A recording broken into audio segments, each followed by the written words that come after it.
Hello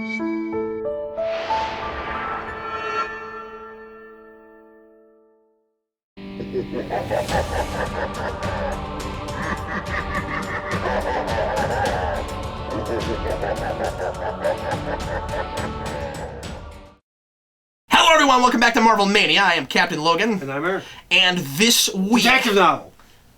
Yeah, okay. So Eric thinks this is a detective novel. I warned you that I wouldn't...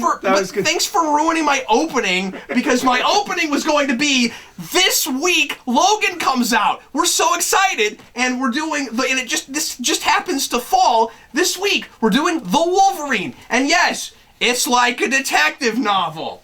Okay, so earlier Eric when he took me to work, I said, I'm the I'm only gonna insight he has, so he's done now, he's gonna watch this and say nothing, and I'm gonna talk about the Wolverine. I told him I apologize for how many times I was gonna say detective novel, so I just led with it.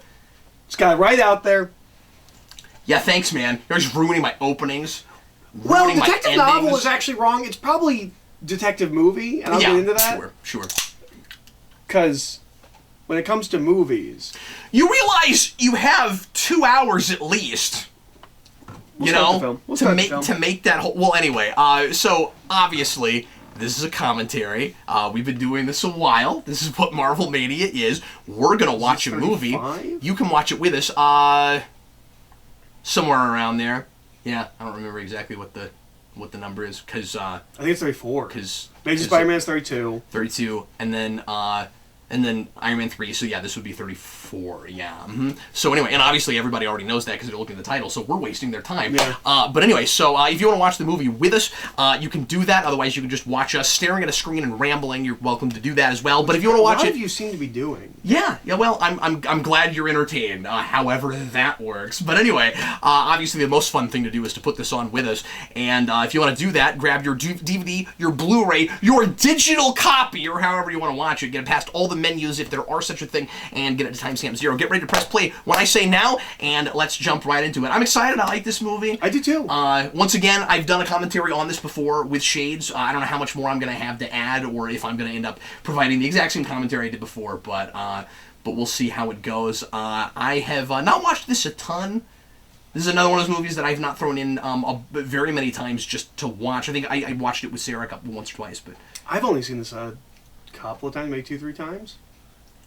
Cool. Well, we'll see what kind of experience we have with it this time. Anyway, everybody get ready to press play. Here we go. Please press play as I do my hermit crab walk. Please press play right now. 2 hours and 6 minutes. I thought this one was maybe another like 2:15, but it's not.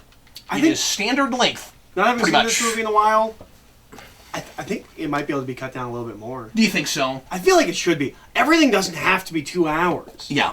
We need to learn how to make an hour-and-a-half long movie again. And this is a simple film. Yeah. That's one of the things that I really like about it. You're right.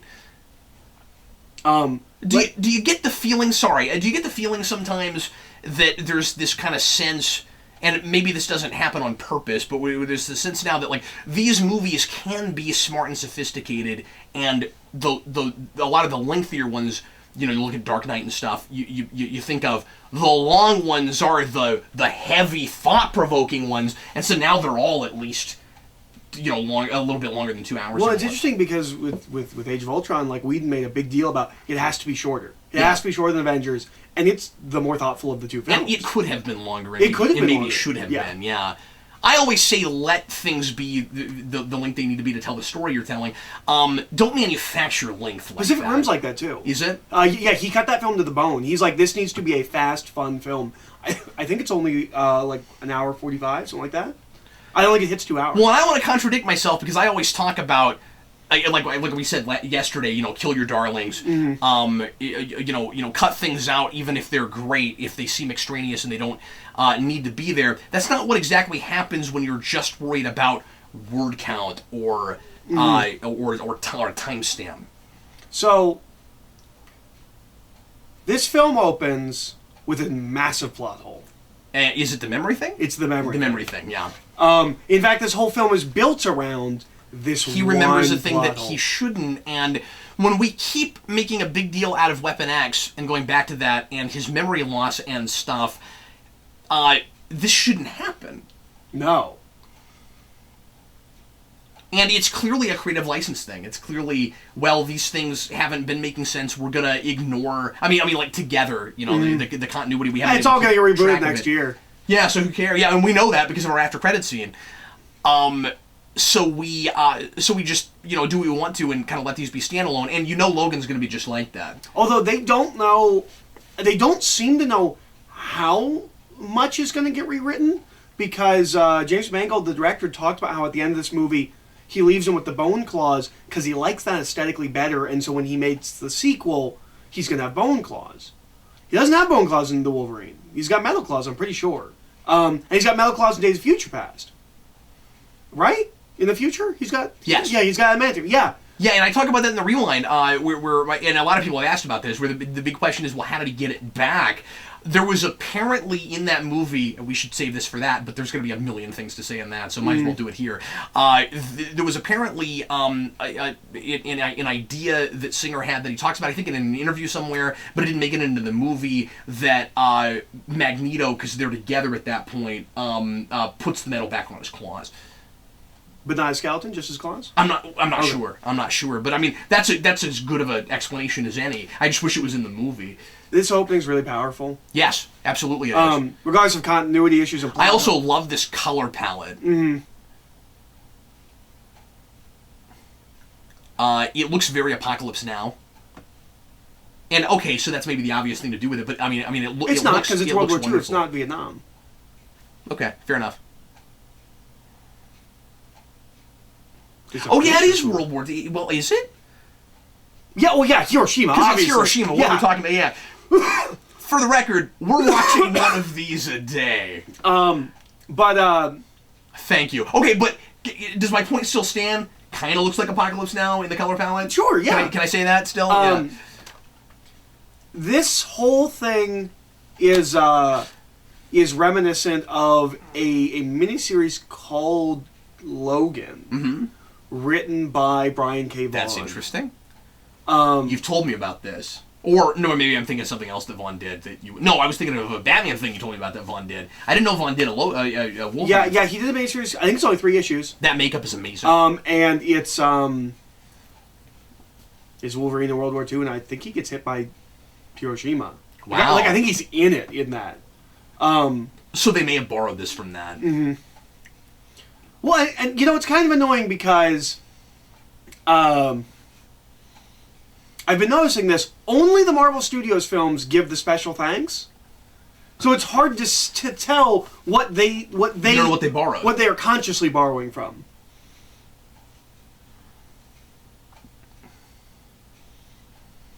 Whoa! How do you feel about this device? I like it. I always resist it. I think I ultimately like it okay in this movie. But, and I talked about this in the other commentary, but you always have to ask the question, is this person actually hallucinating and therefore they might be actually kind of crazy? Or is it just a manifestation of a feeling and thought process and stuff? Because this is a way that we visualize characters' pain and how they're feeling about things a lot, but very often we will take it too far.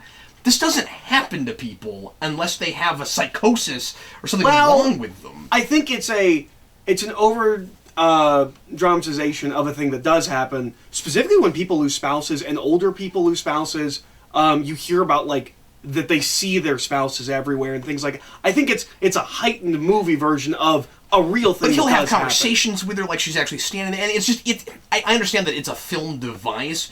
But very often it can get kind of confusing where I'm not sure if it's just something that's playing out in his head or if there's more to it. Mm-hmm. And also, because she was a telepath and a really powerful one, it's hard to know if there's not something supernatural going on there. Well, and specifically with her power set, that could be some kind of residual leftover thing. There could literally be part of her ghost or something in his head. I don't think it's going too far to say that could be what's going on.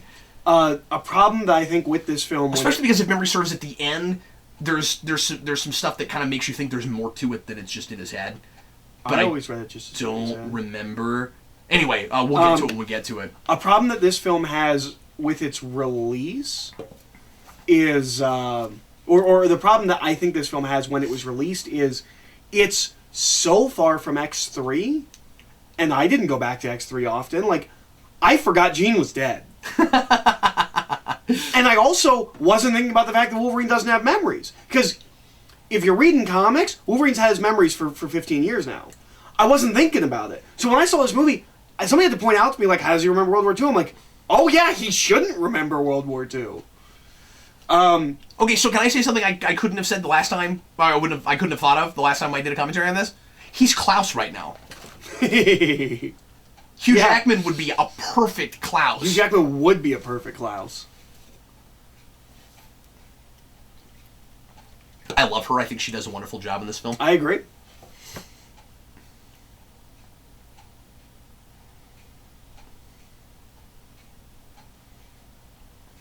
What does that mean?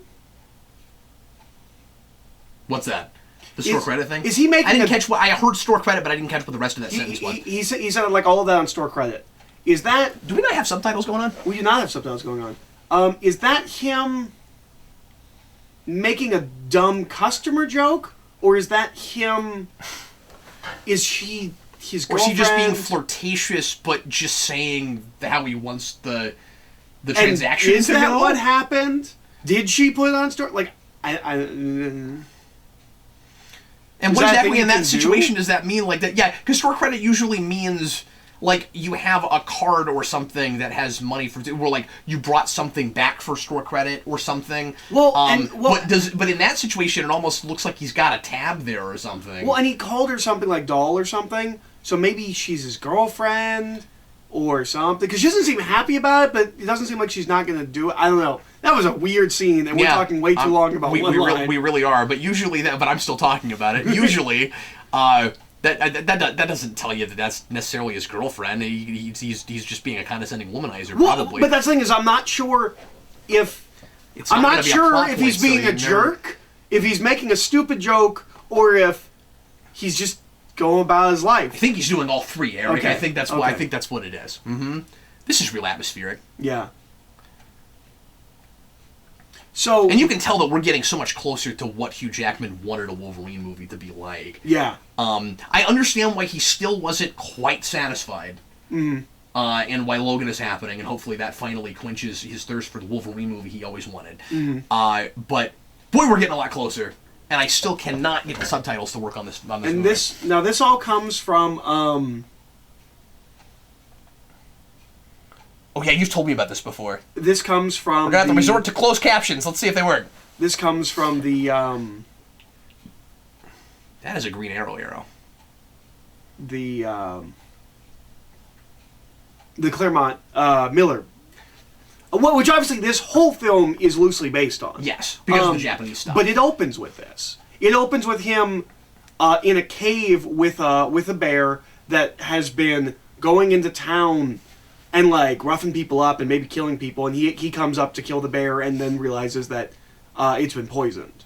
So this is all from that miniseries. What does he do to the guys in that? I don't remember. Okay. It's been a while since. Also, I was going to ask you, do you remember, because I read part of it the other day and I can't remember who wrote it, because that stuff doesn't stick with me like it does to you. Mm. Do you remember who wrote the beginning of the Wolverine Monthly that started in 87? It's Claremont. Is it Claremont? Okay, so that is yes. that stuff. Okay, yeah. Okay. Well, it's Claremont and Miller is a 4-issue mini. Oh, right. And then later he gets an ongoing. But is that still Claremont? That's still Claremont for the first the and then I think the Hops Around Writers one of them is here, David and Larry Hama. That also is in Japan, and that's why I was asking about it. Oh yes, because he's Patch, right? Yeah. I don't know. I just read the first couple issues. In the Wolverine Monthly, he has an alternate identity. I was going to review it, and I haven't gotten to it yet, but I started reading it. In the Wolverine Monthly, he has an alternate identity because he runs a bar. It's not in Tokyo. I forget where it is. It's somewhere in Japan, and he has a third identity that's called Patch, which is just Wolverine with an eye patch. I don't think that's happened yet. I don't know if it opens with that. If it does, I'm surprised I'm not remembering it. But anyway, this is all really visceral. Yeah. And I remember being really impressed in the movie theater. Well, and it's interesting with this movie, because I wasn't excited for it. The only thing I was excited for was, I was like, oh, there's a mech in it! That's awesome! But we'd all seen X-Men Origins Wolverine. Were you not excited about it because you just didn't expect that they knew what to do with this character? Yeah, or? yeah. We all saw X-Men Origins Wolverine. I wasn't expecting much from this film. I wasn't really either, because I was put off by the lack of stylization in the look. If you're gonna go to Miller, you should go way more stylized, and like the lack of grit is not the problem. It's gritty enough. But I would have gone with a really with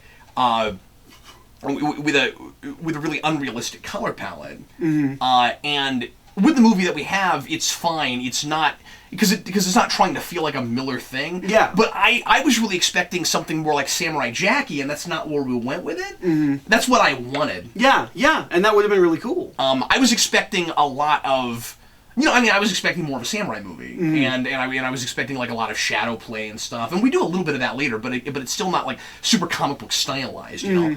I thought at the very least it would be as stylized as something like Blade, and it's more straightforward with that, which seemed counterintuitive to me. But I wasn't super excited for this. I love having a sword named the Separator. And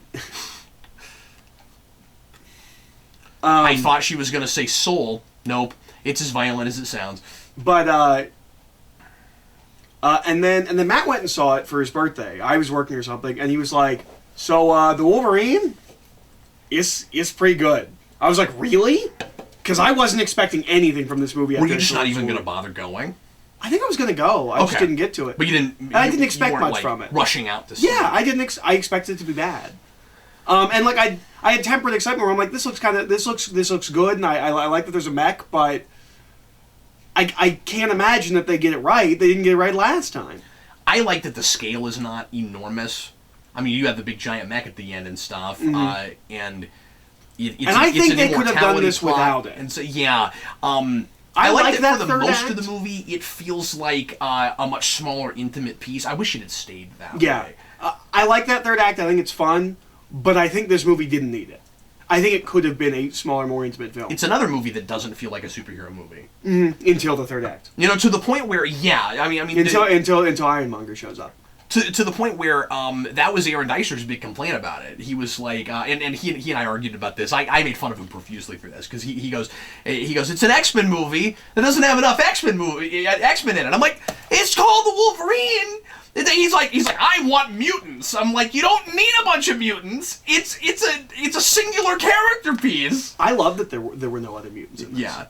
And he's not here to defend himself. I'm not like, because that's one of the biggest problems with X-Men Origins Wolverine. They just threw a bunch of mutants in for no reason. But I brought that up to say that like other people that aren't big into these movies watch this and picked up on it's not really a comic book movie, and then it suddenly turns into suddenly turns.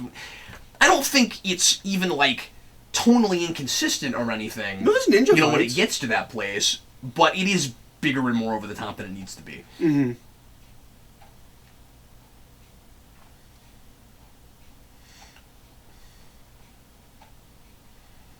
Now, and that's a little old man Logan. His hair is obviously wrong. It's supposed to be like this and go up, because Wolverine's hair grows out. It's been raining, Eric. He's oh, okay. Real, it's down. He's real wet. Yeah. Yeah. Mm-hmm. But man, when he finally starts graying, he's gonna make for a great Santa Claus. Santa Claus.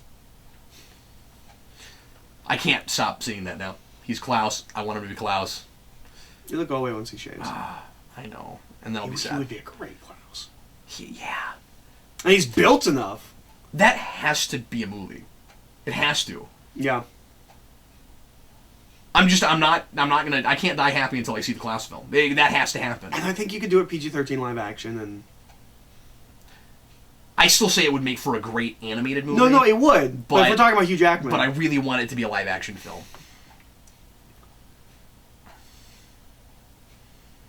Wouldn't it be great if Hugh Jackman stopped being Wolverine so he could be Klaus?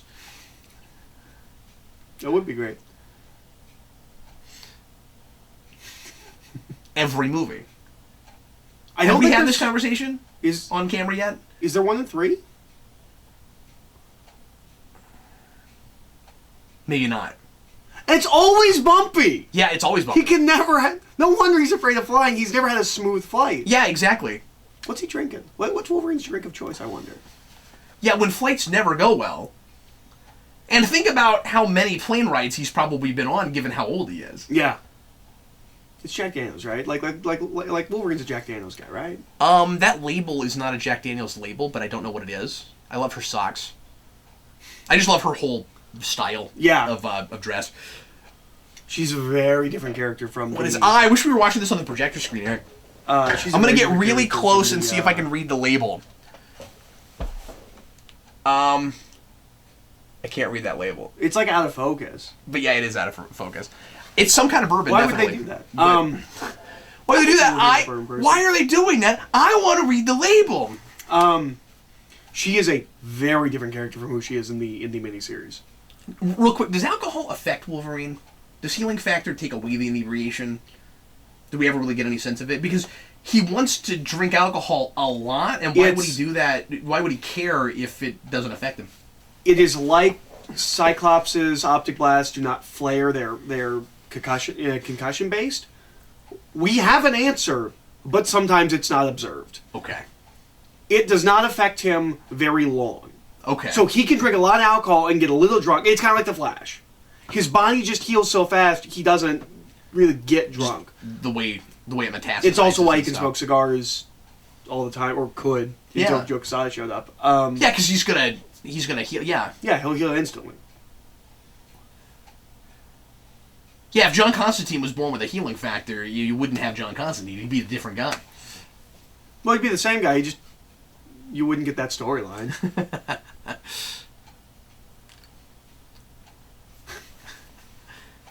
Really? Because how come it's people on your head, too? Well, I replaced the hips all over my body. All the hips. Going all the way up. I've talked on the channel about Wolverine's teeth, right? I've talked about this. His teeth should be metal. Yes. Okay. Yes, you talked about that in X2, I think. Maybe X1, I forget. You were going to talk about the girl and how she's different in the comics. Oh, she's not a good person in the comics. She is... She's... And I may be misremembering this because this is not a series I've read much. I think I've read it once or twice. She is essentially the representation of the other side of Wolverine. You have Mariko. I think it's Mariko. Mariko, yeah. And she's the innocent girl who has the bad father, and it's like she is pulling on that side of Wolverine. And then you have Yukio. I think it's Yukio. And she's kind of the shadowy, give in to your violence kind of a side, and she helps him when things are going. But she's not she's not an all good character like this character is. Yeah, I mean, she still has a rebellious streak. They took that from it, right? And I don't even. And isn't she like barely welcome and stuff? I haven't watched this movie I'm enough. not sure. And it's not. Doesn't she like hardly fit in and stuff? It's not like Deadpool where like we watered this character down. She is a different character. Okay, so you don't think that's necessarily a misstep? No. I don't think it's a misstep, but she is very different from in the comic. And we talked about doing a review for that mini. Yeah, we did. It's quite good, but it's Claremont, so it's wordy. But it is the first place we get. I'm the best there is at what I do, and what I do isn't very nice. Okay, I was going to ask you about that too, because that shows up in the first issue of the monthly, and I was wondering if that was the first place where it shows up, but it's actually in the mini first. Okay. It is. I think it's the first page when he's peering in at the bear. Because I think it's on the first or second page of the monthly of the 87, but actually it might be a couple pages in. I forget now, but now I wish we just had these things sprawled out in front of us, like.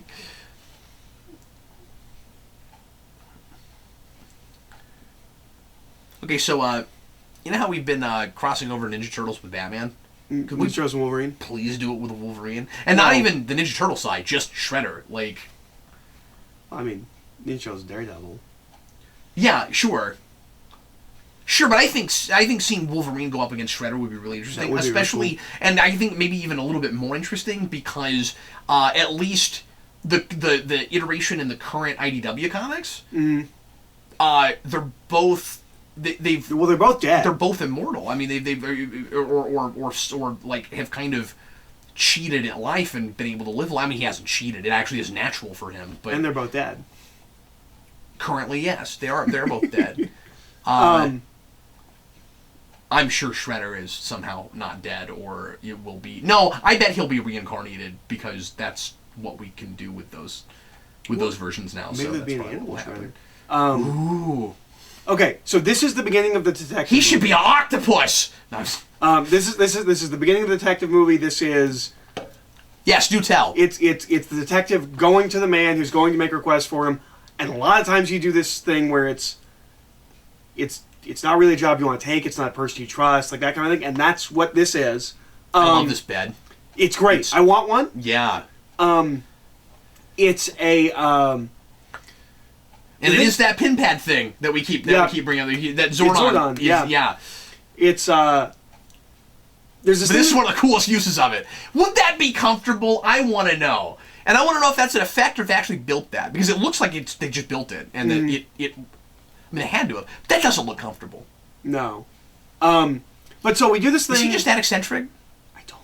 And is that supposed to be foreshadowing because he's going to be in a big metal suit later? That might be. I get the impression that's supposed to be comfortable, and that's supposed to be like this advanced bed that like makes it so like he doesn't actually have to move. Like the bed moves with him. I assume it is supposed to be a better thing. It just doesn't look comfortable. Anyway, I'm sorry.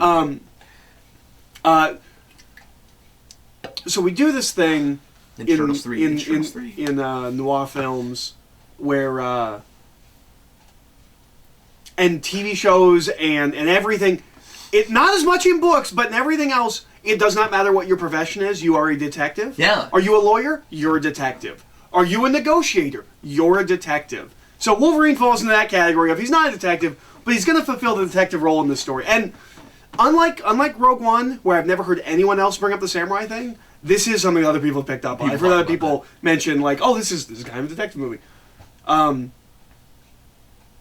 But this isn't so different from the opening of The Big Sleep. It's similar in a lot of ways, actually.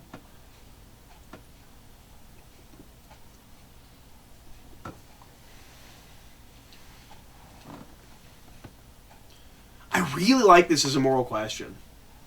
Yeah, me too. I'd be more willing to believe that he would go through with this if he still looked like Klaus.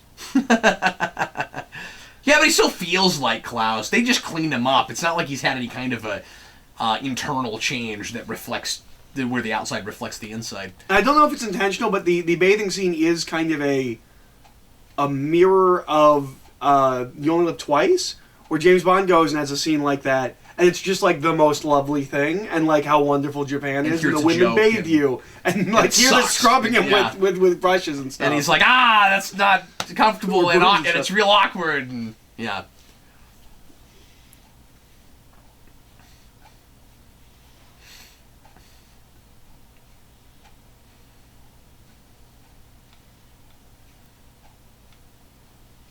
Okay, it has been a long time since I saw this. Yeah. How does he intend to get Wolverine's healing factor? Well, and that's a question Wolverine should be asking. Yeah, I mean, he just says he has a way to do it. Because I remember this all being about adamantium. Oh.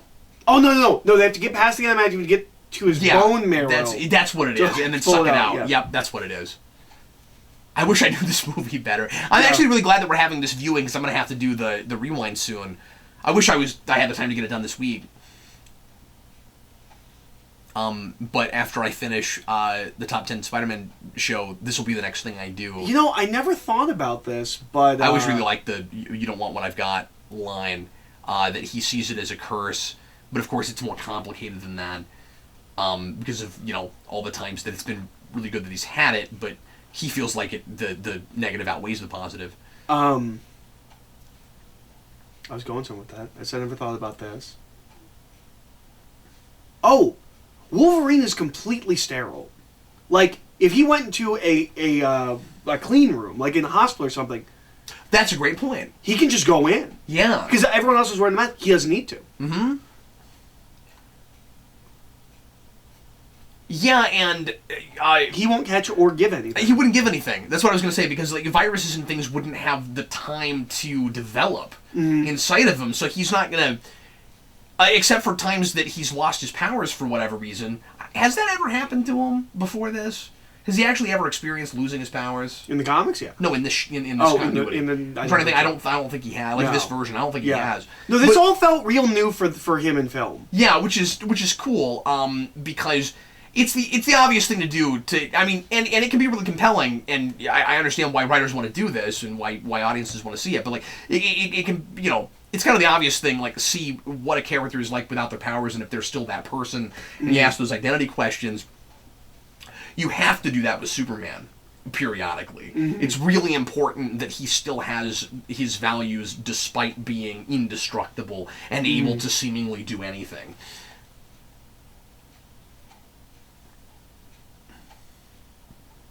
That was weird subtitles. Why? It was you... comma, I just wasn't looking. Or it was U apostrophe RECT. Well, it's because those are they're not subtitles. They're like the hearing impaired. They're like the kind of titles that are on TV. I said it earlier, but I can't remember what they're called right now. Yeah, closed caption, and those always have a lot of mistakes. But anyway, when he's talking to the old man, I'm buying that he's not asking some of the obvious questions more than I usually would, because it's personal for him, and that's a person that he has a history with and that he saved, and that the guy wants to give him a gift because he feels like he owes him something.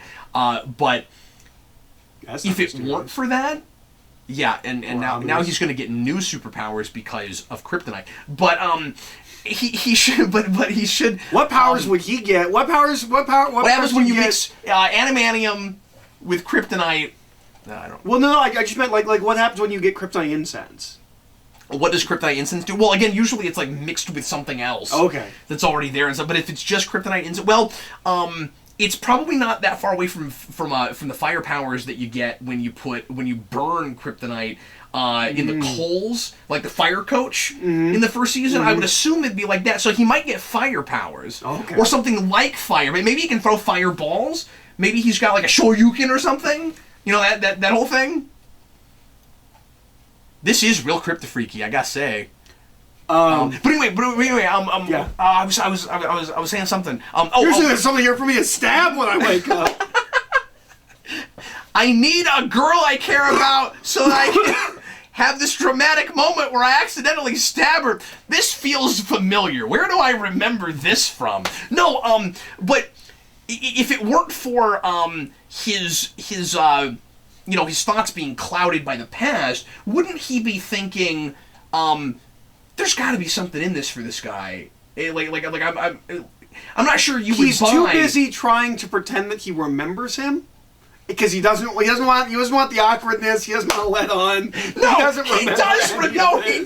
he does remember him. That's a problem. It's a plot hole, like you said. But I love that explanation. I want it to be that. That would be just the best. Would it be great if he got there and he was like, I've never known anyone from Japan. What am I doing here? Who is this guy? I've only seen him on billboards and referenced in commercials. I'm confused. Doesn't he make the Game Boy? I don't like his beard. It makes him look like Liev Schreiber in Origins. He does look kind of like Liev Schreiber. Yeah, I don't... That's a good point. I don't like it. We don't usually do that. I don't like... Okay, we get it. You're the bad guy. If I never really thought of this before, boy, that face... They're making a really big deal. She's evil, right? Well, pay attention. It's a detective movie. She's the femme fatale. Yeah, I know. And she's interesting, and so is the Silver Samurai thing, because I walked in this movie and I was like, what are Silver Samurai and Viper doing here? They're not in the Japan story. Yeah. And that was the thing, like, I talked to other people and they're like, oh, I heard they're doing the Japan story. Silver Samurai's going to be there. I'm like, they're not in the Japan story. Here's the thing. That story's not done. It's a 4-issue miniseries that concludes in 2 issues of X-Men. Oh, where Viper and Silver Samurai show up. Yeah. The collection I had did not have those two. But then, when this movie came out, they released a hardcover collection that does include those 2 issues, so I have read them, and I understand. I don't remember. So they are in the yes, story. Yes, they Yes. are in the story. And they're just not in the Miller user, portion of it. but maybe Is they're she doing a a user because they called her Wolverine in Viper. Yeah, maybe so. But it makes me wonder if she could and, show up in and New Captain Rita America. looks like her, right? A little bit, yeah. New yeah. Rita Repulsa looks a little bit like her. Yeah. But it's... I like this actor. They should be able to use Madam Hydra in Captain America, because he showed up in Captain America. Her name is Madam Hydra. It seems like a thing. I'm actually a little bit impressed with this movie for not including Principal Kwan, because that actor shows up. You remember he was in Elektra? Like, he shows up in everything. Like he is the go-to. If you need an Asian person of any persuasion, you go to that guy. Well, it's also nice that we didn't use Ken Watanabe, who also fills that role a lot of times. Okay, but the difference, and nothing against the Principal Kwan guy, he's a good actor. It's just he's been in everything lately. He was in the Heroes revival, and he was in like 3 things almost all at the same time. Because he was also in iZombie.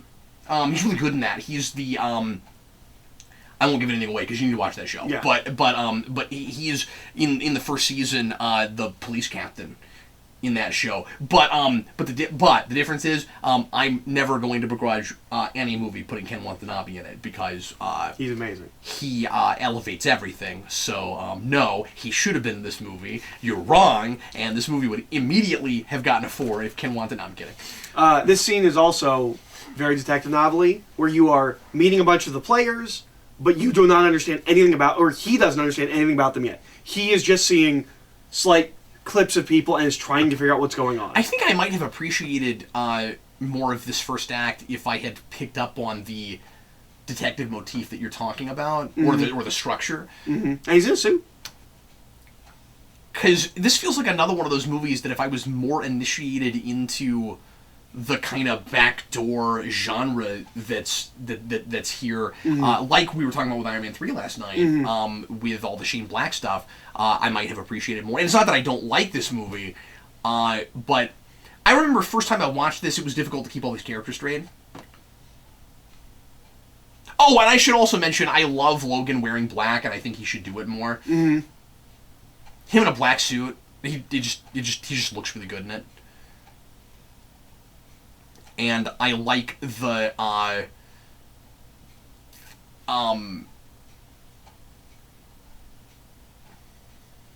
sorry, I was distracted by drama. That bald guy is someone I've seen in a lot of things. Yeah. I think he's in Ninja Assassin. But there's something else specifically. I like that movie. I do too. I love Ninja Assassin. It has the silliest title, but I love it. It's a silly movie. Well, and it's also the movie It's that gives super absurd movie. that reveals to us the weakness of ninjas, which is cars. Yep. I said the same thing. But no, I know that guy from something really specific, and I can't think what it is. But yeah, I was just going to say, I like the thematic significance of his wearing black right now. Mm-hmm. Well, I mean, he is at a funeral. And I get why he's wearing black, but beyond that, and maybe I'm reading too far into it, but like, he doesn't know who he wants to be right now, and I kind of like just his own personal ambiguity right now about his own identity, so he's wearing black.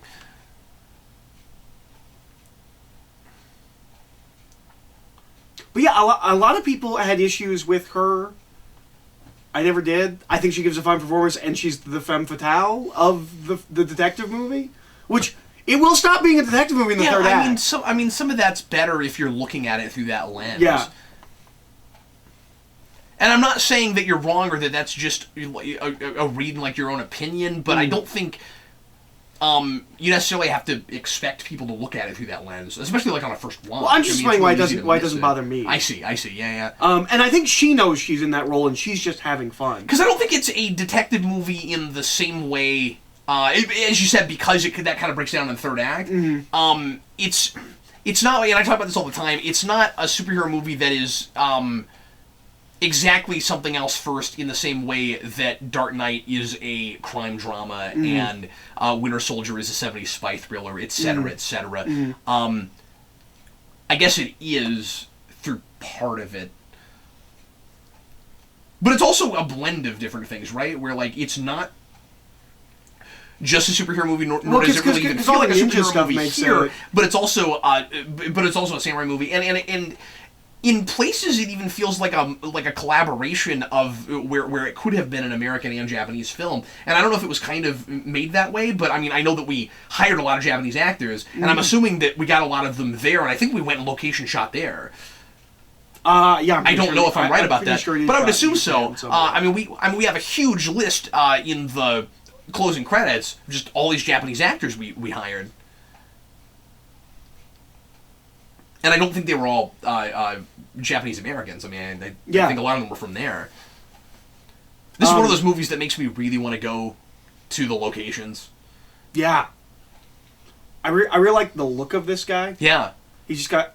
I tend to like Archer characters. Yeah. But I think he's got. He's got a real distinct look. He could have had an action figure. Yeah.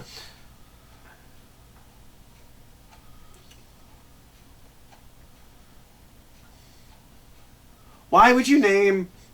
I mean, going to the miniseries with Claremont and Miller. Why would you name one character Mariko and another character Yukio? It's hard to keep track of them, of the names anyway. Yeah. I mean, I know the distinction of the characters. It's Yeah, not, yeah, no, I don't mix up the girls, but the names. those names, yeah.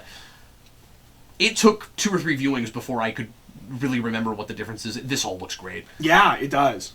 And It looks like it's- Winter Soldier. It's all practical. Yeah, that's a really good point. Or I guess Winter Soldier looks like it. Yeah. Ha! Well, and there You is... just get hit by cars. and there is some... I guess the Yakuza not ninjas, but It's not... I mean, I was gonna mention, because of the Yakuza, like... you said it looks like Winter Soldier. I think more like Winter Soldier looks like this. It's not just that some of this action is kind of shot that way. Mm-hmm. It's also got that spy thriller aesthetic to it, mm-hmm. and you know, some of the story obviously too. Where we're dealing with a professional gang of criminals.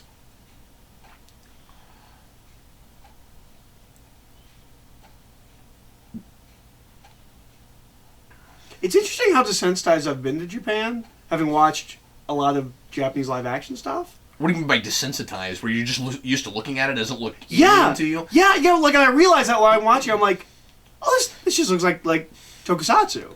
This it feels familiar. Yeah. Do you think that if you look at a lot of another country's entertainment and you get really into their culture and stuff, that if you finally get to go there, it's a way different experience than it would be if you didn't grow up with that stuff? I mean, that's an obvious question to ask, but if you went there, would you feel more initiated? I don't know. I think it's the difference between experiencing, oh, this is really cool, I know this place, or this feels like this place that I've seen, as opposed to I'm learning all about this place. Yeah. I think it's two different experiences. Yeah.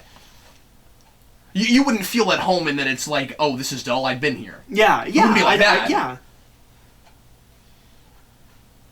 Yeah, it's like getting to like finally go to a location that's in your favorite movie or something. Yeah.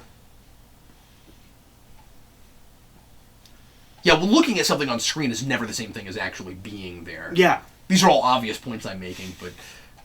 Water's wet. Sky is blue. That's a camera. These are the kinds of insights you can expect today. I like that he's in an airport here. Or is this an airport? Is this a train station? It's not an airport. It's probably a train station. It's a train station because he's about to be on a train. I just remember that. But I was gonna say, because these are trains. I was gonna say that those are trains. That's a camera. Trains are my favorite thing. Sorry. No, I was sorry. I was just gonna say at first I was like, oh cool, an airport because he's gonna be an airport in the mid-credit scene. But it's not that. It's a train. Your turn. Sorry. I love. Trains are my favorite thing. Japanese culture that's impossible to translate over to American culture. I never appreciated this until just now. He gets to sit in a seat and go across the ground. And that's why he's excited right now. Because Japan's all about trains. And they keep making better and better trains. They have trains that hover. I don't know if you know that. You know that there are trains that don't touch the rails? I had heard They're that. magnets. I didn't know that's where it was. Yeah. Okay. They have insanely fast trains. It's a big part of Japanese culture. It is not a part of American culture. And so you get weird things where, like, there's a whole season of Digimon that's built around trains. There was a Train Super Sentai season. Yeah. That I think we're skipping That because we're not what gonna kid adapt. could possibly care about trains? It's just... Well, I mean, I think a lot of 4 and 5-year-olds are excited about trains for Thomas whatever the Tank reason. Engine. But then after that, yeah, and is that the only reason? I think so. Did we grab onto like what seemed like an intrinsic interest in the minds of wide-eyed children? They're like, oh, cool, a thing that moves fast, but. Then we made Thomas the Train Engine, and now that's the reason because we have all kinds of other things now that move faster. Evan, my little brother Evan. Turn of the century, I'm sure trains were a real big deal for kids. You know? Yeah, but my little brother Evan was big into Thomas the Tank Engine. He's never cared about trains. Yeah. See, my little brother was big into trains, but he also liked vehicles, just in general. Mm-hmm.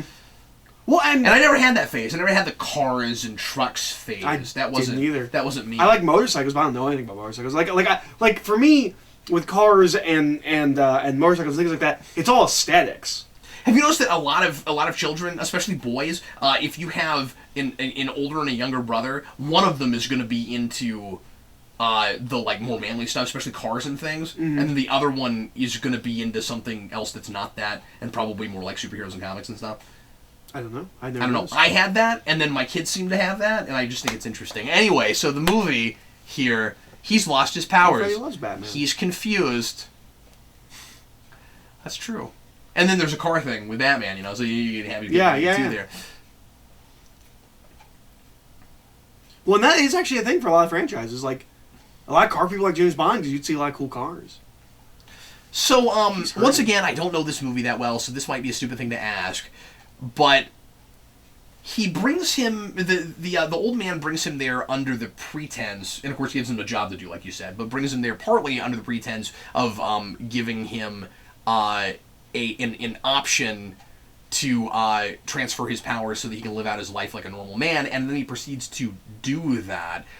Is he just like suggesting that to him so that we know kind of what his plan's gonna be later, or is he doing that so that? No, it's an easy way, hard way thing. Oh, look, it's the okay, yeah. He gave him the option, but he's gonna do it. He's gonna do it anyway. So then the agents of the Matrix show up. Yeah, the Japanese agents of the Matrix. These are the agents of the Japanese Matrix. Well, which is just like the Matrix, but more trains. I'm pretty sure that's just Japan in the Matrix. Well, because the Matrix is not America circa 1999, it's the world. We don't ever go to Japan in the Matrix. We don't know. I believe we do. I believe we do know that. It could be Neo Tokyo. You don't know. Okay, I guess that's fair. I mean, we do have diversity of people in the Matrix, which we is have a diversity question, of people in America. Which is a question I always, okay. That's a question I always ask, is if the people are grown, then how come they don't all look the same? What is the point of different ethnicity? And doesn't that happen because of coupling with different people? And I don't understand that. But this movie, this action scene is incredible. And this is a sequence that we sold the movie on. Yes. It was in all the trailers. And rightly so! Oh, yeah. Especially because it's a movie that takes place in Japan and the Japanese are crazy about trains. Yep. In fact, they almost called this Wolverine crazy about trains. So here's the thing that I've gotten a sense of from movies and commentaries. How is this not a video game? Especially because I don't think it was, but especially because People like the Origins game was so good. Yeah. The video game. This. Can you imagine trying to make a level based on this? Yeah, it'd be really cool. I mean, it could have been amazing. But this was around when we just stopped doing so many superhero tie-in games. Yeah. I mean, we're into 2013 here. Do you realize that... There's no Avengers game. Is Thor the last one? Because Thor and Captain America both get... Well, I guess Thor and Captain America. Yeah, Captain America gets one. Yeah. And they both and that suck. would be the one after Thor. Yeah. People liked some things about the Captain America game. Oh, did they? Well, wasn't that the Arkham clone? I don't know. That was the Arkham clone game. Maybe I've never heard anything about the Captain America. I know people did not like the Thor game. And it wasn't based on exactly the movie. It was like... Not open world, it was linear, but you were mostly inside of one place like you were Arkham Asylum. Oh, I see.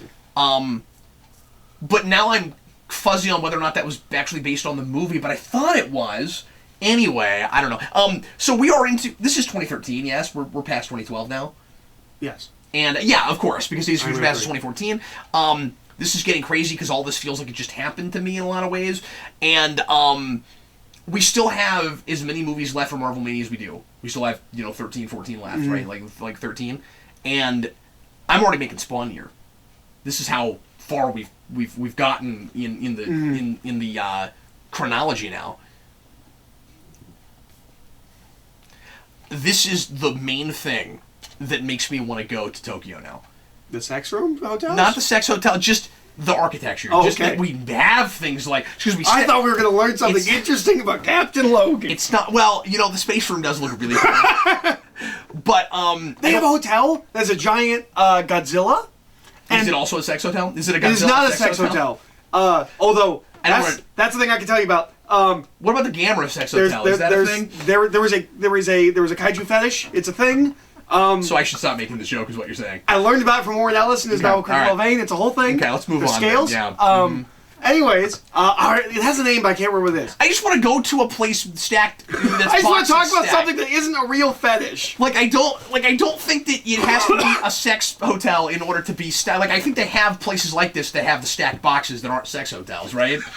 But but I've heard about these places, and that's why I wanted to go. But I forgot this is a sex hotel when I said that, and I dug my own.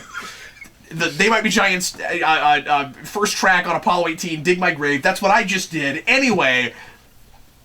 But there's a hotel that's built in a U shape. Well, not a U, but it's like a horseshoe? U. Or it's not round. It's not okay. It's angled. It's a square bit missing the bit. And there's a giant Godzilla statue in the middle of it. So when you're in the hotel, from your hotel room, you can see Godzilla. See him on any side. Yeah. Oh, that's really cool. Yeah. And it's probably also a sex hotel. It's not a sex. It's raining outside. But for those people that I talked about in Critical Vein, it may be. I love that shot. It's a great shot. I think he's sad. And bewildered. And in pain. There's a lot going on right now in Hugh Jackman's face here. I wanted to pay attention to the rooms and see what the other rooms were. Klaus is having a real tough time in this movie. If I was going to pick... Because he picked Spaceship, which is not a bad pick, but I want to know what the other picks are. I do too. I want to know what the other options are. Yep. See, that's why I want to go to Tokyo, so I can find out about all the rooms in the sex hotel.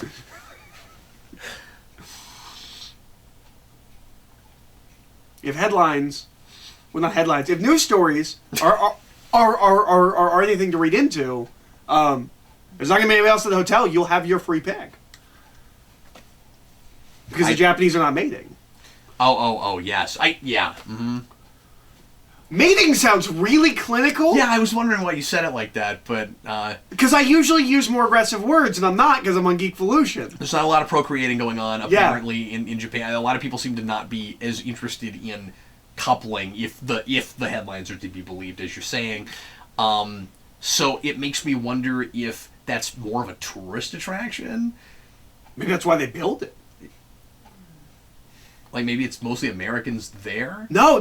Maybe that's why they built it. They have to spice it up. They have to be like, come here and couple. You can do it in a spaceship. And obviously, different conversation people you thought are we'd have different. when we started this there movie? might be enough people that you could keep that business open. You could keep the boxes from having to be taken down. You hear about couples that like... I can guarantee you this is not the same commentary that I had with Shades. I can guarantee you that. You hear about people that like sometimes will just like... I can't believe I said that. I can't believe I went, this is the reason I want to go there!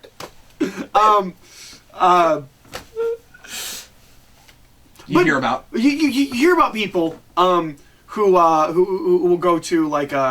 They'll rent a hotel room, like couples, especially parents. Sure. When their kids are a little bit older, they'll go, how much cooler would it be if it was a spaceship? Sure, yeah.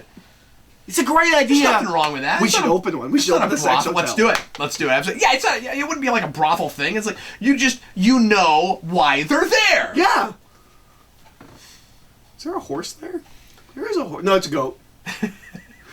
Thor's gonna show up. He's gonna ask them for something right there. Well, we just happen to have this horse in the back. It's a little bit small, but at least you're not trying to ride a dog.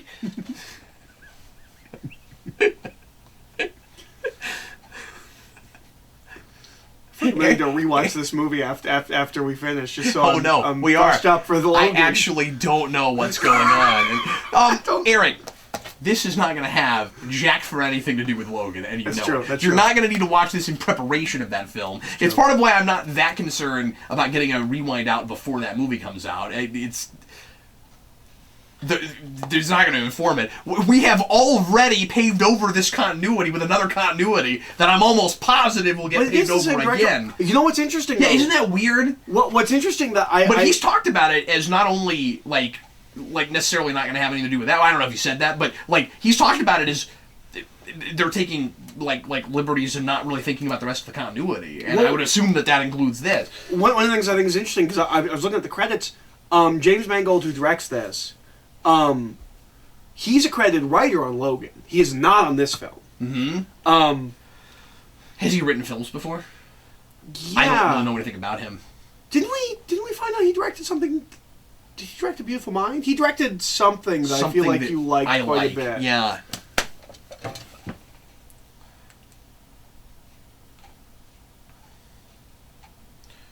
I want to believe... That's interesting because that's the thing that connects her and Wolverine. Hard to feel things. I want to believe that the Sublime is referenced to... I mean, he does feel things, but then the feeling goes away because he's got the healing factor. Anyway, I'm sorry, go ahead. I want to believe that the Sublime thing is a reference to the Sublime No, it's not. Would you stop that? Because... Wait, to the Sublime what? I think I said rock band. The Sublime what now? No, the corporation. It comes from Morris's run, but it sticks around until now. Excuse me, I'm sorry. I'm talking about X-Men. You just keep going, buddy. And they need to show up in an X-Men movie. I'm being they're a kind jerk of face. interesting. You just keep Sublime going. is a company that decides that you can feel like you're a mutant and that you can be born a human, but you're really a mutant, and so they will make you a mutant. Oh, weird. It's like an identity thing? It's like... Yeah, like you're actually a mutant. You were born a human, but you know you're a mutant. We will make you a mutant. Oh, wow, okay. And then you find out that they're like murdering and experimenting on mutants. So and it's like mutant identity. Yeah, yeah, okay. it's interesting. A lot of Morrison's run is about mutants as a Metaphor? No. As a culture before it's a species. Okay, yeah. And I love that because you know how I feel about that whole thing? Mm-hmm. That it's weird that mutants generally seem to think of themselves as a separate species to the point of... I mean, I get the philosophy or you know, potential science or whatever to next step in human evolution, but like to see yourselves as... your powers make you a totally other species. I've always kind of been bothered by that, especially with the whole idea of you're magically human and not of that anymore if you lose a power. If you lose your power.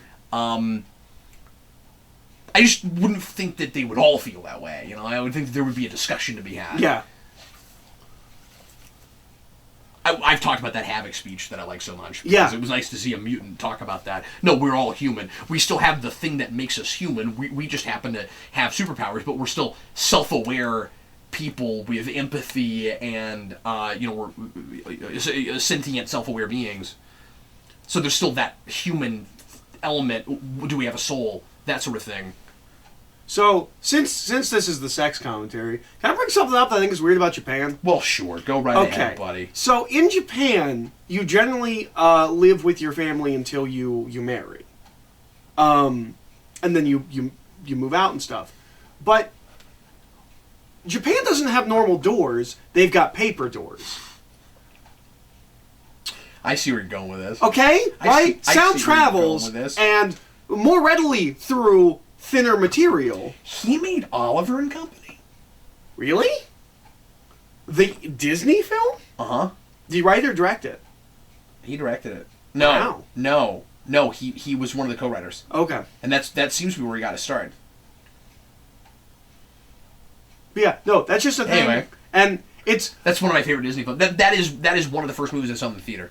One of the big reasons I would never move to Japan, aside from the language barrier, is that their doors are not doors; they are paper, and that seems dangerous. He didn't work on anything else I've ever seen, though. Okay, maybe it was somebody else that I was looking at that was like, oh, they did this, and they're also doing something. We had that with something. Yeah, I can't remember the commentary. They all run together. We do this every day. But there was somebody that directed A Beautiful Mind that's directing something else that either is coming up or just came up, and I was like, oh, it's the Beautiful Mind guy.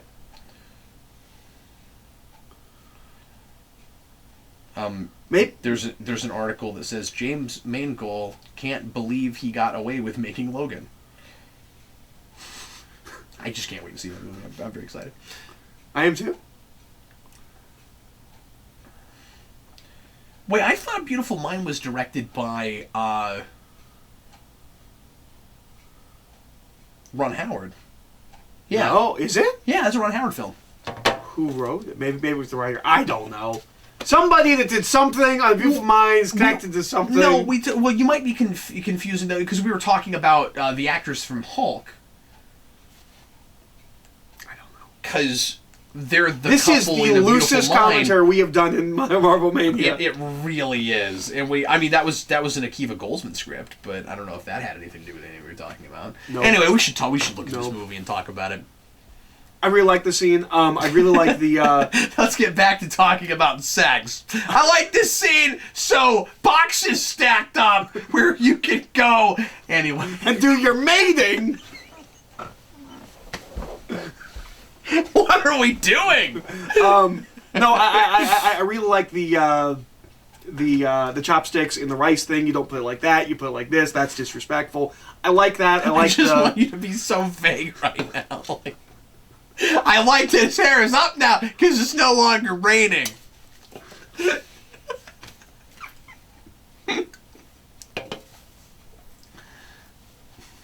I agree with everything you've just said. Well, I like the cultural thing. This is always what we do when you go to another country. But it works in this film. I mean, just the whole I don't know how things work, stranger in a strange land. Well, and it's specifically with cultures like Japan, and I guess maybe Japan is the foremost.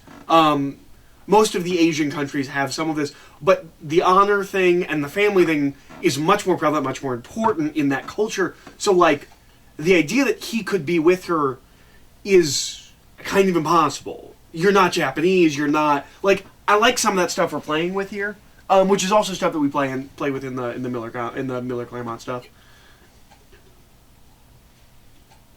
Yeah, and I also really like the idea, and I think they nail this in this movie, that this honor code really agrees with Wolverine, and he needs something like that. He needs something that's rigid and written down that he can live by, because he's always been about fighting the animal inside. So he needs something like that, and like a warrior culture where he can not necessarily exercise the animal tendencies, but like use the gifts he has in a constructive way, and into a moral code that he has.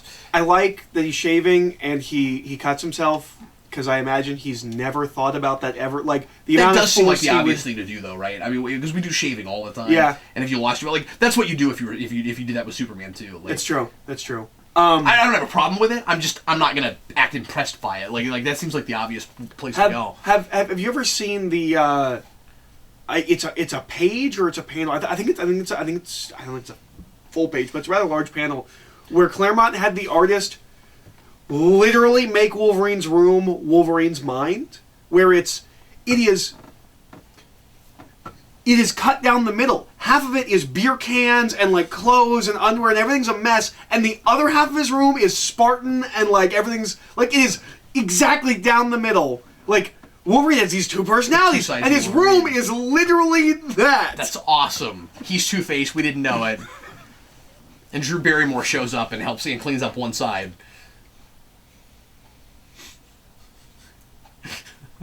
And Deborah Messinger. Right, I didn't know the name of the other one. She's in Space Truckers. Space Truckers. You keep bringing up Space Truckers. So, he's busy working out for Days of Future Past, right? Yeah. This movie was the warm-up.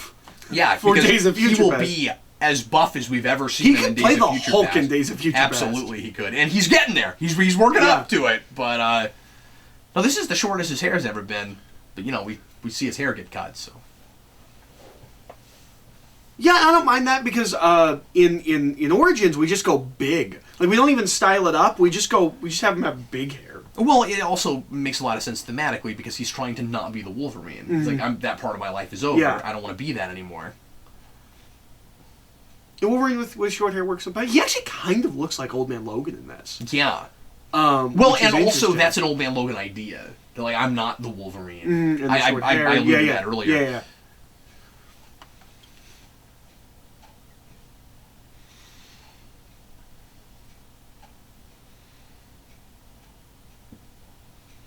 Now, this is a...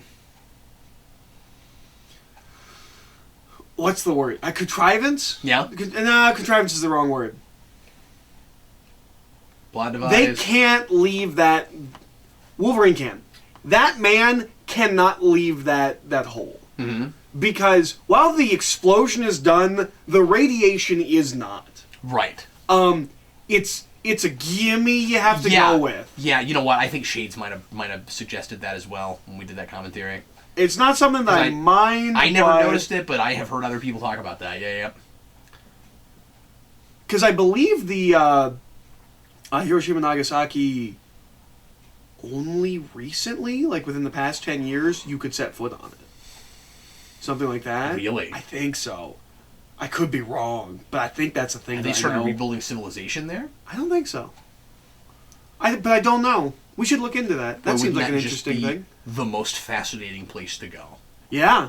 Well, I mean, that's where all those people go to Chernobyl. It's just really interesting to go there, I guess. Sure, yeah. But, like, if it's safe to go to Hiroshima, I would love to. I mean, I just think that would be a fascinating place to visit.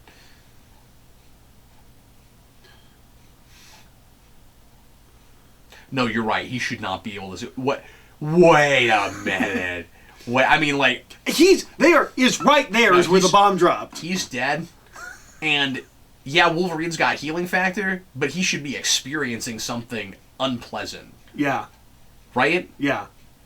Like, okay, he could go back down and heal from it, but he's still going to get radiation He'd climb up, poisoning. Fall down. He'd climb up, fall down. I mean, he's going to... Or just stand there and get radiation poisoning. Oh, my God, radiation! And then, you go back down and you heal, and then you come back up, and because you're a rat touching an electric fence, radiation! Ah! That's how Wolverine talks. Well, when he's, been irradiated, yes, that's a radiated Wolverine's voice, of course. I don't feel like we've capitalized on Wolverine in Pops. There could be more Pops than there are. Yeah, I think there are fewer just because every time you get one, he's got Bob. Wolverine just doing this all the time. It's really strange. I don't know. We have one that works that's broken, so he's like this. He's looking up. That's optimistic Wolverine. That's the. I said we shouldn't buy it. It's got head toward heaven there. Yeah. But somebody thought it was cute and said we should buy it, and we've never sold Looking Up Wolverine. I really want to call that Highway to Heaven Wolverine, but yeah. And of course, as I always say, this Jean Grey hallucination thing, I would like better if I had more of an understanding of why those two characters gave a crap about each other in the first place. That's always going to be a problem. You kept saying names in your sleep. Jean, Scott, Storm. But well done. But I'll tell you, I did really like that we got. Did you have your Jean revelation on camera? My Jean revelation? About that name and mutants? I think I mentioned it on camera. That or did I? I can't remember if that was... I can do it again here. Sure. Jean, I was like, oh, gene and genes and DNA. What X gene? X gene, yeah. Just I'd never thought of that. No, before. no, I don't you think know it was what? on purpose. It was not on camera. Was it not? No. Oh, well, I'm glad I'm talking Because about it now. I remember. Aren't I brilliant? I'm sure other people have thought of this, and I bet it wasn't intentional. No, There's no way Stanley thought of that. Well, and that's how I know it wasn't on camera, because I remember we were talking, and I walked to my room to grab something, and I said, because you said I never thought of that, and I was like, you know who else never thought of that? Stan Lee, like, as I was going into my room. Yeah, that's right. Yep. I'm glad you brought that up. That should be on camera. It should be on camera.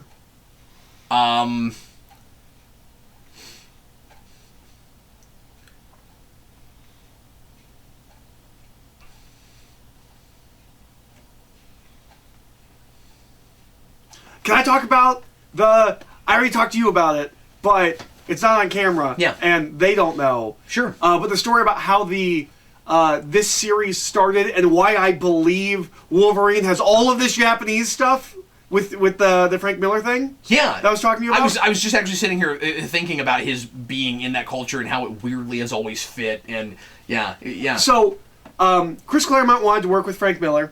He wanted him to do a Wolverine comic. Oh yeah, you did tell me about Yeah. that. And Claremont gives Frank Miller a ride to a convention. They have like a 5-hour road trip to a convention.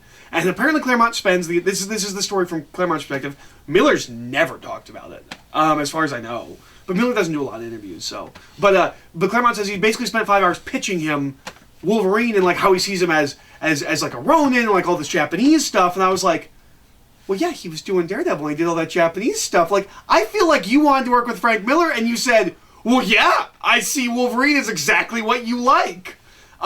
And I think it's weird how well it fits, and it resonated and stuck with the character. Throws him in Japan, but it totally works. Because I really don't think that was...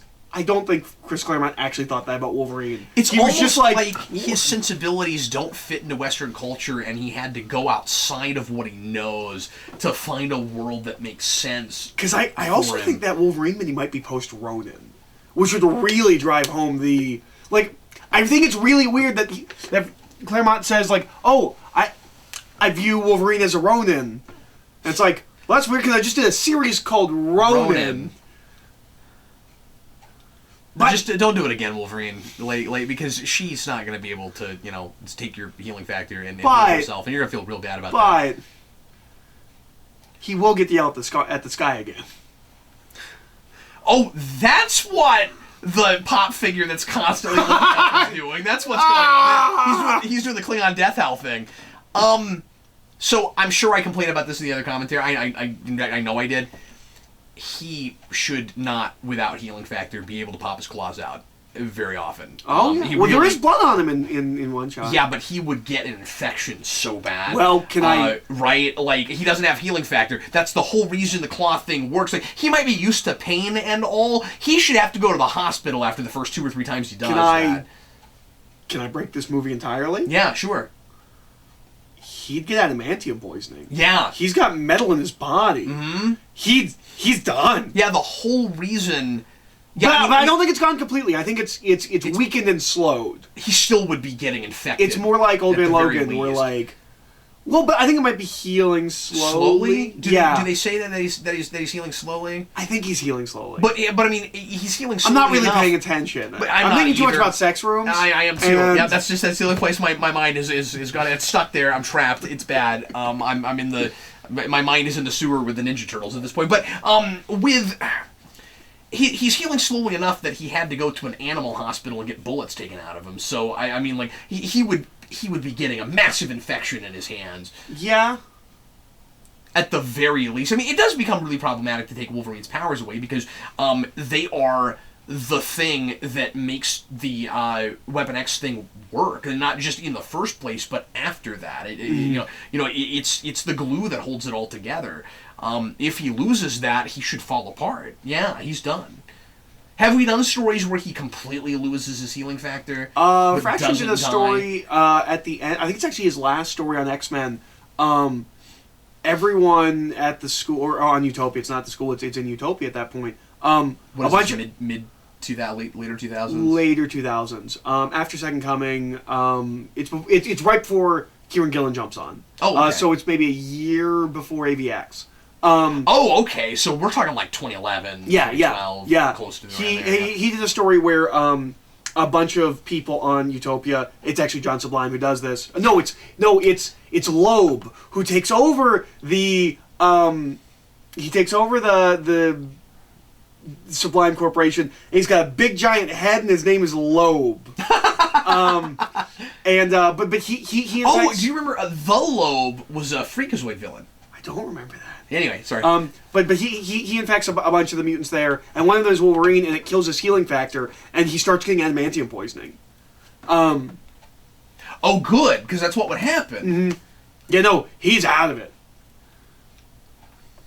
Too much adamantium in your blood. This is a beautiful film. But I can't imagine that's the first time it's ever been done. I remember. I know it looks like they're taking me away, but my legs are also moving. She's running. Well, yeah, but I mean, she's basically effectively running under gunpoint. What's your point? Like, I don't know. When you get kidnapped, you do what they tell you to. She can't fight against them. If you're being dragged across the street like that, you're gonna have. I can't believe I'm saying it. You're gonna have your feet moving so that you don't get. A rash being pulled across the ground. Man. Like, someone tries to move you, you go limp. You go limp like a fish. Okay, but then they would just do the classic, henchman thing, where they just pick her up and throw them across their shoulder, like we do with April O'Neil 150 times in the 87 cartoon show. I remember being positively bewildered by the choice of moving forward past X3 with this movie when it was first announced. And it's still bewildering. Especially given that it's really interesting. We were going to run right over it. And that we knew we were going to run right over it. It's almost like we had to get him to a character play. Like, weirdly, it's odd because we're about to have 3 Wolverine movies that are in no way whatsoever anything like a trilogy. Yeah. Because none of them will have anything to do with each other I at wish all. the commercial said the epic conclusion to the trilogy. You know that's going to be a box set, and someone's going to buy that and watch those for the first time, and they're going to be as a standalone piece. Yes, yeah, and they're going to, you know what, the next 3 nights I'm watching the Wolverine trilogy, you know? And then they're going to be like, wait, what does this movie have to do with this last one? And then they'll watch Logan, and their minds will be blown, I'm sure. We have not seen that movie yet. But yeah, it's actually kind of a cap-off for this character. Yeah. Sort of. I mean, and then you get Days of Future Past, and that's a Wolverine in the future that would still be in this continuity and post this. So I guess it's not exactly, but I don't know. So most likely when you're making this movie... We're trying to get him to a character place where he's finally content. Most likely when you're making this movie, you do not know Days of Future Past is coming. Even though we got that that mid-credit scene? But that's shot later. No, I know. You're right. Well, and it's shot way later. I mean, I think the movie is finished and probably done. They're probably done with the effects by that point. They probably do not know when they make this movie. Maybe not. Because if they did know... Okay, so... And Fox never has a plan. It's very clear they have no idea what they're doing. But you would do this... for my fire that this could be an intended almost cap-off for this character. It could be. If you knew Days of Future Past was coming, you would do this movie in the late 60s, early 70s, before his memories are wiped, and before Days of Future Past. That is how you would do this movie, right? You would do it before Days of Future Past, so it's not immediately wiped away, and also you'd have his memories, so that whole thing would make more sense. Yeah. And James Mangold would get his bone claws that he likes. Yeah, that's true. But they don't know what they're doing, and so... And again, Days of Future Past at looked like it was intentionally soft rebooting because we didn't have a plan, and then we could actually have one moving forward. You know, we could fix that problem. Mm-hmm. We didn't do that. We haven't talked at all about her dreams and that ability and all that. So, X3 is 06, right? 07, I think. 07? 07, yeah. So this is 5 or 6 years later. It's a weird choice to make the Wolverine movie the sequel to the movie that no one liked and doesn't remember from 5-6 years Only ago. sort of, though. It's not a sequel to that so much as we want to keep continuity in mind, and Jean matters to him. So it's just that one plot point. It's just he killed Jean. That's the only thing we're paying any attention to. He's not caring about his lawn anymore. Him killing Jean is not the problem with that movie. No. You know what I mean? So, like, you could ignore the rest of that movie. It's okay. Jean Grey turned into the Phoenix. He had to kill her. The end. Like, we don't. That's fine. That on paper, forgetting like that he was able to heal his entire body as these flashes ripping off and all of that. Just forgetting all of that stuff. Just the initial plot point. That's fine. People thought that the X-Men comics were the most complicated thing to try and follow. People thought he killed this guy, and then we cut, and then he's not dead. I thought that's what you were going to say. No. I liked how the scene ends. I have a thing about it. Oh, okay. But well, I like that he doesn't know. People thought that X-Men comics were the most complicated continuity you could possibly follow, but it's the X-Men movies that are the most complicated continuity you could try and follow. Because the thing is, it's not that it doesn't make any sense. It's just you cannot think about it at all. You can't look at any characters. You can't. There's not a through. There are no rules. There's no. I don't. Yeah, history-wise or character-wise. Yeah. Either way. Yeah, all of them. Yeah. You can't think about it all. You just have to. You have to look at it from like an eagle-eye view. You're like, well, yeah, like it goes here, and then we reset, but it doesn't actually make. Well, any Eric, sense. the trick is if you want to make a really convoluted continuity, you just make a bunch of movies and don't pay any attention to it at all. Like you just the way you make it because you said like it's the most convoluted continuity. Well, yeah, it's because it's not a continuity. I mean, it is, but it's not. So, the thing with him throwing him out, Yeah. I don't know how I feel about it. Because I feel like there's a pool there because it's PG-13. And we're having our cake and eating it too. And she's like, how'd you know there's a pool? And he goes, I didn't. It's like, oh, well, he's at a place where he would have just thrown the guy out the window and killed him. But he didn't because it's PG-13, or it's there because it is a funny joke. I'm not sure if this is a toned-down The question you got to thing. ask yourself is, does it make any difference for where he is in his character arc, whether or not this guy dies? I don't think so. I don't know, because You see what I'm saying? I always thought it read like that. At least the way he reads it, it feels like he's like, I'm done with this. Yeah, but like if he died there, can he not be redeemed suddenly because he killed a guy? No, he's killed lots of people in the past. Yeah, You see what I'm saying? Yeah. Like, I don't think that ruins his arc, no, I don't know. and that's why it doesn't bother me. It doesn't bother me either. I'm undecided. I kind of like that he doesn't know there's a pool out there. It's a funny joke. Especially because that's, well, and it's important because of who that is. Like, that's the Minister of Justice, and he's roped up in all of this. And I just like that. Look at the way this guy's walking. Look He's at so this cool guy. when he knows it. And now he's dead. Now he knows he's dead. I'm dead, and I know it. You ain't dead. You ain't nothing. You ain't nothing! This is the most incomprehensible viewing of this film I've ever had. I can Yeah. follow this plot. I have no idea what's happening. I know. We were in a mood It has today. been years since I watched You're this. doing it wrong. That's a two-handed sword. You're doing it wrong. That's not true. The katana is specifically made to be able to be used by one or two hands. No, I know, but is that not the sword is that a different sword? It's a katana. No, I know, but remember that you're really not paying attention to this movie. You remember in the flashback, the old man that He gives it to him, and he says it's a two-handed sword, and you're supposed to hold it with two hands. And I thought that was the same sword. I see. I do know. Isn't that supposed to be the same sword? I forget now. don't It's been too long. I don't, Maybe it's I don't not. know.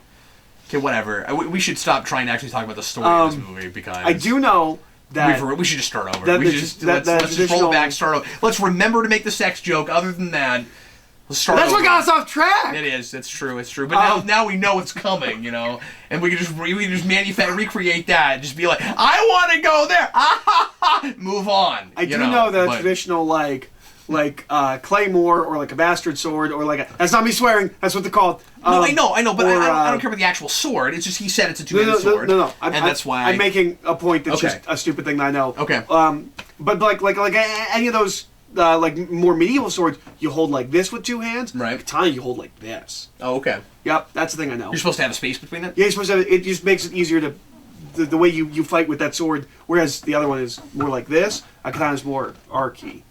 That's the thing I know.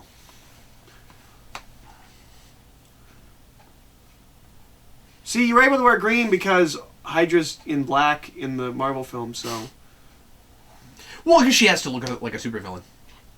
Although she has green hair in the comics, and that's kind of a bummer she doesn't have that. Yeah, because I mean, she ends up in a full-blown supervillain outfit in the third act, right? She looks kind of familiar. I feel like I've seen her in something somewhat recently. Probably a TV show. I don't know. I can't imagine that she does a lot of film. Not that she's bad in this, but she seems like a TV actress to me. I'm sure she just won an Oscar. I'm sure I'm completely misreading her. Did you hear about the Oscars? They probably read the wrong name. Those went crazy. Yep. I just got that you made the joke and the... Yep. Yep. Yep.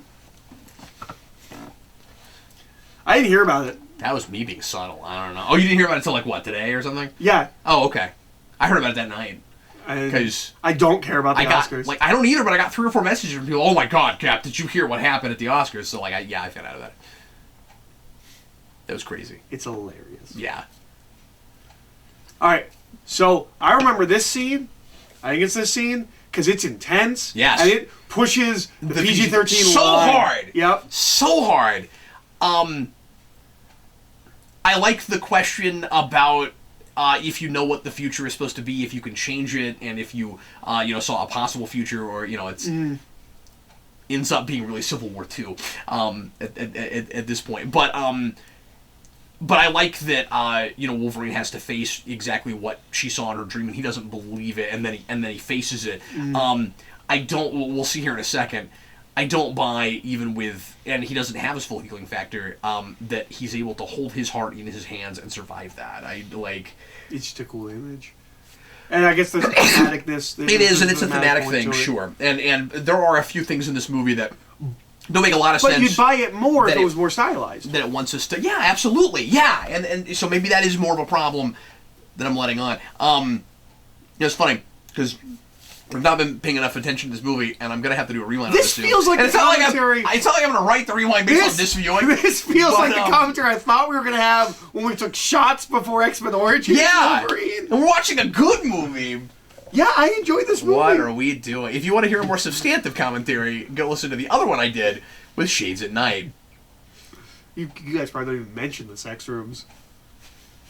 I think we do, but I don't think we talk about how badly I want to go there. Oh, man. I know what your room would be.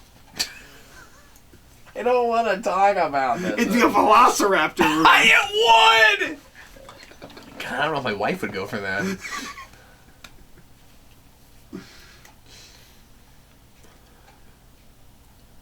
He didn't. We like we like our regular. Ah, yes, the velociraptor room. Well, I was thinking about the spaceship room, but the velociraptor, I just had to go for it.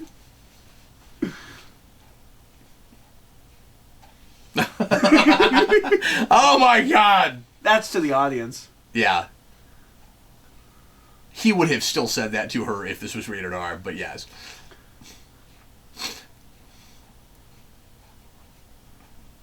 See, now I'm thinking about The Matrix because of that scene earlier when we were talking about The Matrix. I'm just imagining him, like, reaching in and, like, starting his own heart up. Her oracle said this was going to happen. She told him what he needed to hear, really.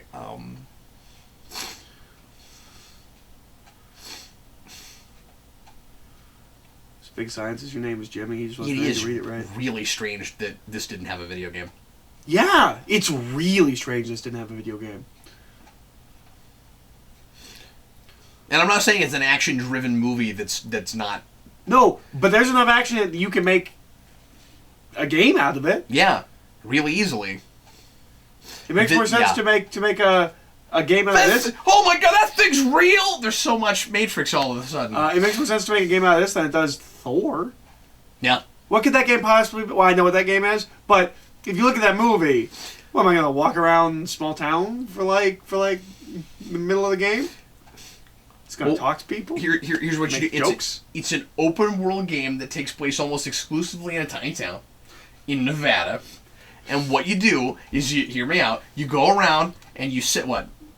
I also have a game pitch for Thor. Okay. We'll see if it's the same You go thing. around and you help people and you try to make yourself worthy. Yes, that's exactly the game I was thinking. And occasionally you go to the hammer and you see if you've built up enough Yes, worthiness. that's exactly what it is. To pull out That's the hammer. exactly the Thor game. I'd have played the crap out of that. It's all busy work. It's Spider-Man 2 with a hammer. It's like And with a lot less roof jumping. And then you're never able to. well, and there's like no lift the hammer. fighting. It's all doing things for people. Yeah, you just carry an old lady's groceries. Yeah. And It's like Harvest Moon, but without farming. So exactly like Harvest Moon. Did you ever play Harvest Moon? no. I don't understand it. It's a farm I simulator. was going to say, like, maybe there's some Kingdom Hearts thrown in there. It's a farming simulator. It's one of the most addictive games I've ever played. People say that. I never went for the Farm Nation whatever Facebook game, and not my thing. But Harvest Moon is super addictive. And then someone was like, "Hey, you know Harvest Moon is addictive and Pokemon's really addictive? What if there were monsters that you could capture in Harvest Moon?" I never played that one, but it seemed fun.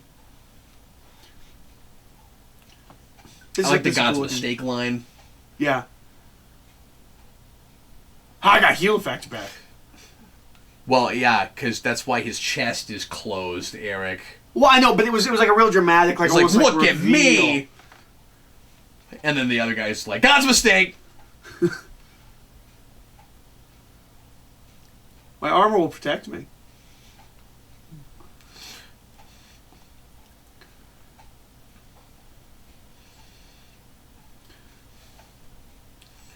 You know what? You know what's unfortunate about this scene?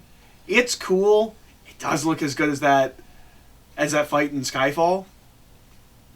Which isn't the exact same thing, but I feel like they were doing a little similar. if they were trying to do a similar kind of thing to what they end up doing in Skyfall, and it's beautiful in Skyfall. Yeah. I mean, this movie is too soon after that to have been looking at that, but... No, I'm not saying it's central. I mean, right. I think while they were making it, they were thinking a similar thing to what the people making Skyfall were thinking. I'm sorry, are you talking about the elevator scene, or are you talking about a different scene? I'm talking about the scene, where he fights the sniper, where it's backlit and it's all dark. Yeah, I mean, it's a little bit like that. I think it could have been exactly that, and it would have looked awesome. Yeah, but I think the hallway scene is cooler, and like we've already, you know when he's going down the hallway taking people out. Like, I think we've already done some good silhouette stuff.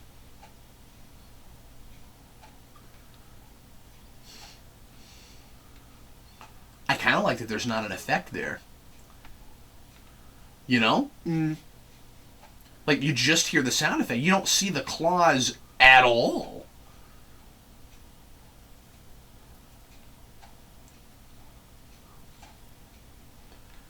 Oh, we haven't mentioned this yet. The claws never look fake in this movie. Nope.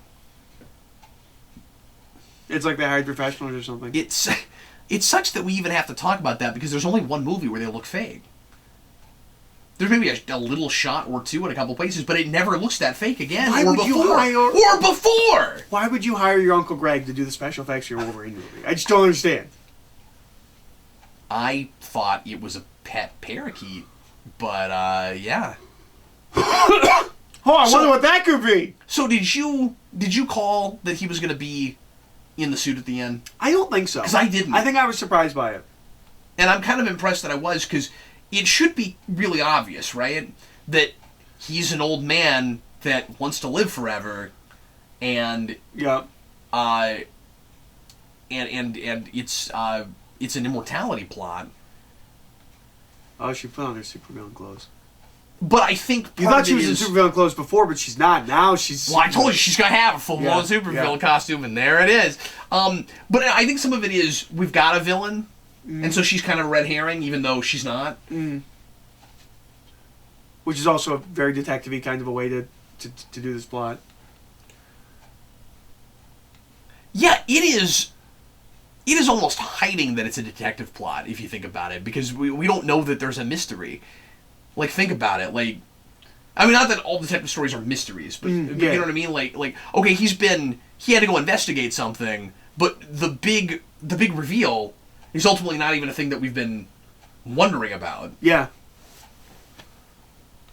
Well, it's because they know the classic writing rule. There's the beginning, the middle, and the twist. And the twist. Yeah. That's getting a sequel. Is it? Yeah. Oh, that's exciting. Yeah, it is. We don't know any details yet, but it got a release date like 6-8 months ago. Oh, cool. And it's supposed to be next year, I think. Well, and that movie was kept super under wraps until we're talking about Goosebumps. Until like 2 months before it came out. Like, I couldn't find any plot details on it. I didn't even know it was coming out until like 3 or 4 months before it came out. But anyway, if that's not Horrorland, though, I'm gonna cry.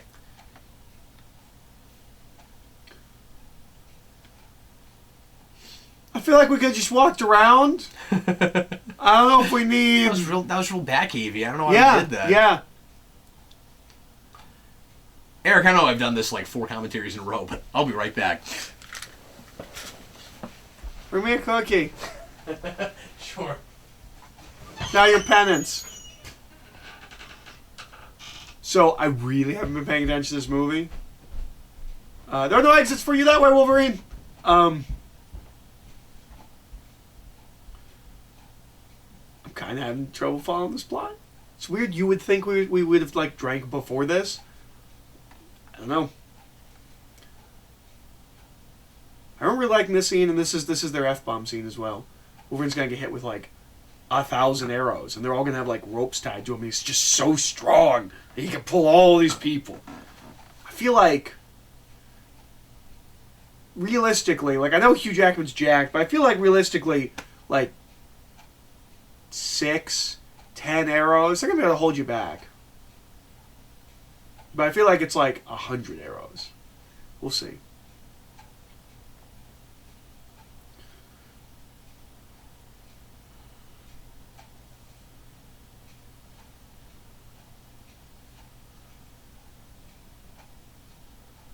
There it is. There it is.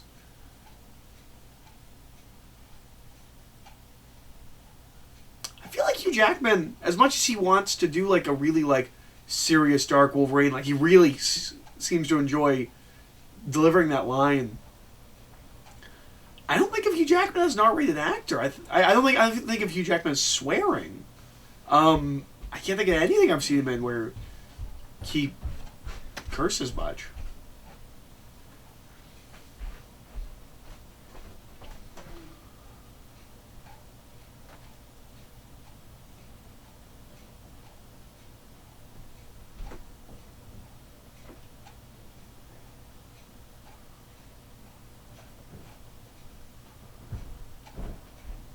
I was wrong. There are no exits for you that way, Wolverine.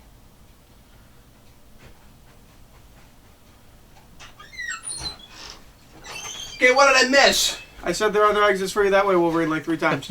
Is that all you've been doing? You've just been perpetually saying that? No, I talked about how... You had nothing to say, so you were just like, there's no exits that way, Wolverine! I talked about how... Oh, it's really crunchy. I'm working on it before. Yeah, sure. No, we'll wait. I'm sure the people on the video are going to love it, because I explained to them. I remember that.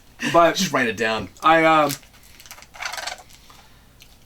was talking... Well, first of all, I talked about how I think they use too many arrows. I feel like 6 people could hold a man back, even someone as gargantuan as... Like, you don't need this many arrows. It's almost like we think that somehow or other his healing factor... Gives him, like, super strength. Makes him impenetrable or something. The building is very... It's a great looking scene. This was real intense in the theater. Oh yeah, no, it's a beautiful scene. But you missed his F-bomb. And I was talking about how... I forgot he had one, but I guess that's a tradition again, as we keep saying. But I was talking about how Hugh Jackman has been pushing for like a darker and harder like Wolverine film, and like he really, like the way he delivers that line, it seems like he kind of relishes it a little bit. And you think too much? You think it's a bad thing? No. But I think it's interesting. I can't think of an R-rated movie I've seen Hugh Jackman in. I can't think of a role where he swears much. I don't even know that it's necessarily his sensibilities were like, yeah, let's make a real brutal movie. It's Wolverine, and he gets this character, and he likes this character, and he reads comics, and or at least has read Wolverine comics, you know. And he just wants to adapt the character as pure from the source material as he can. It's interesting because he said for years he said he wanted to do the Japan story. Right. That like he's like, I read a bunch. And that's the reason I still thought this movie might have some hope even after it wasn't as stylized as I was hoping from the trailers, and it did, you know. We talked about how he read like a bunch of Wolverine comics in preparation for the role, and like this was the one that really stood out to him, and he wanted to do this story, and he wanted it to be the first movie. He didn't want to do Origin. That's right. Mm-hmm.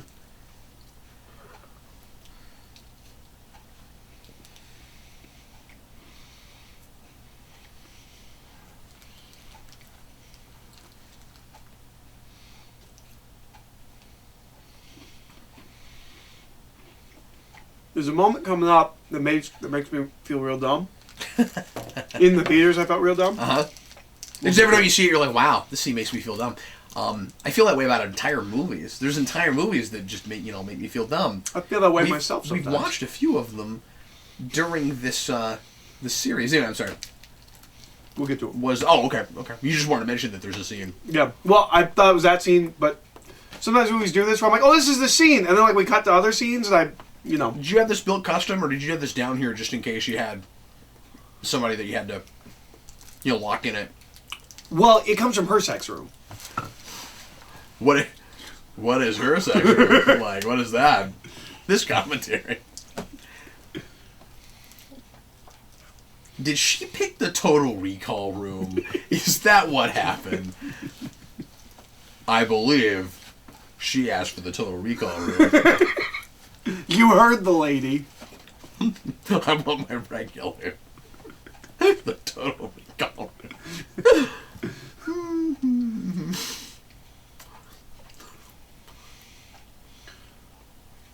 I love the idea of this, that they function, they go out, and so you could put stuff in his body So that you would couldn't stop get it it from back in. retracting it. Mhm. That's really cool.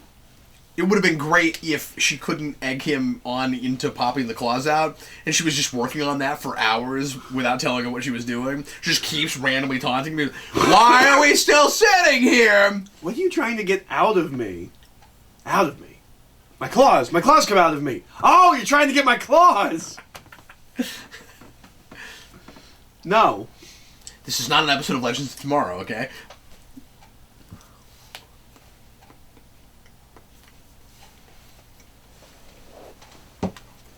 She never saw that coming.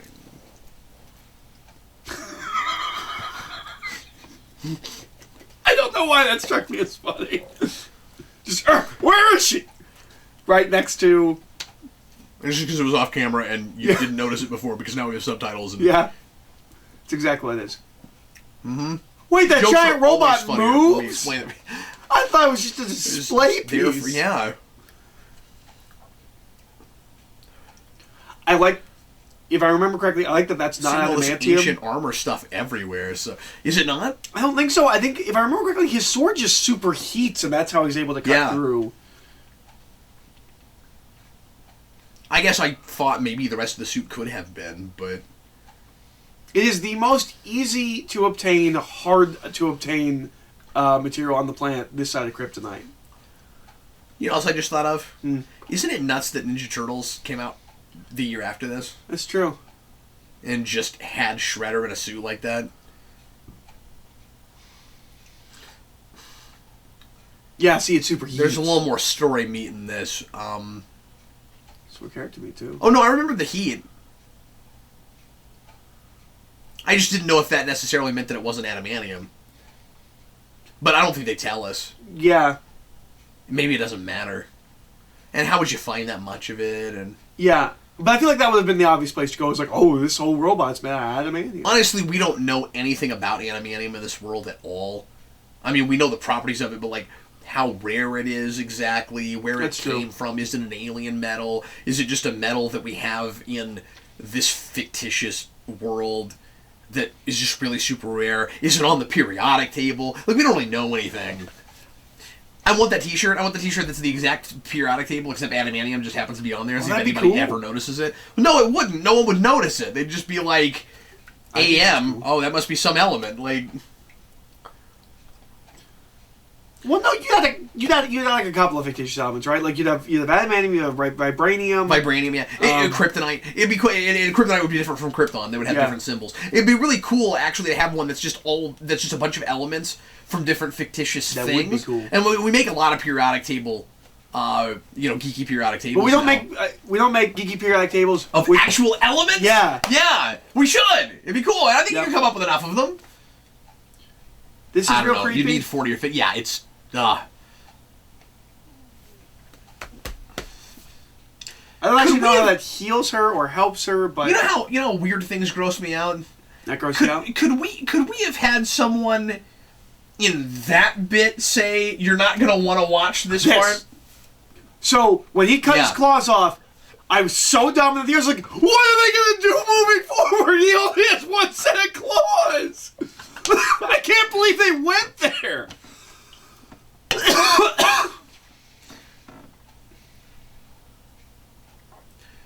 Oh, because you forgot that he has healing factor and that they're. I forgot the bone claws and the healing factor. Yeah, I just forgot all of it. And I was just like, okay, what are they gonna do? Just because he has healing factor doesn't mean that the claws would grow back, because that's not healing through the metal. She cut the claw off. Yeah, but his bones reset and regrow. You cut his arm off, he'd regrow. According to X3, that's the only place we've actually seen that happen. I assume I wouldn't have thought that he could regrow limbs and stuff. Well, and this right, because he's not Deadpool. Well, his power set's different. He heals, but that's different than spontaneous regrowth of body parts. Well, and this is a problem with Wolverine. Wolverine has accelerated healing. He does not have regeneration. Yeah, exactly. That's the difference. But X3 kind of did. Well, and we've just given it to him in the comics. And he's gotten more and more powerful, both in the comics and in the movies, progressively over decades. Because you look at Days of Future Past and even Age of Apocalypse. Age of Apocalypse, he's missing a hand. Oh, really? Oh, yeah. Age of Apocalypse Wolverine only has one hand. But modern Wolverine, you can do anything to him and he will just regenerate. Not just heal, but regenerate. She didn't actually shave her head. That's disappointing. Well, I mean, it's for the climax of the movie. Yeah, that's a good point. It'd be different if it was the whole movie. Well, she could have worn a wig the rest of the movie, though. But just for this? Yeah, that's a good point. And it's not like it looks bad. And see, I'm not even comfortable saying for sure that that's actually the case, but I think that is a skull cap. But I would skull cap it if it was just for this much of a movie. Yeah, and you'd mess, if you didn't do a wig, you'd mess with your whole schedule over that. Yeah. But anyway, I shouldn't have even brought that up. I like that. That was a bit of an X2 bit in the soundtrack there.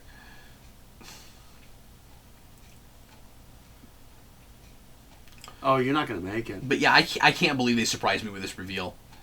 The heat sword? No, when he, here in a little bit, when he reveals who he is in the armor. That's what we were talking about earlier. Yeah. No, this movie got me with a lot of things. Not the heat sword, but like the claws, the reveal that it's him. Like, this is real fighting game, yeah. If I remember correctly, I realize it right before we see him. Like, it opens up and you don't see what's inside, and I'm like, I know who's in there. I'm so smart. Little Soul Calibur. Yeah. I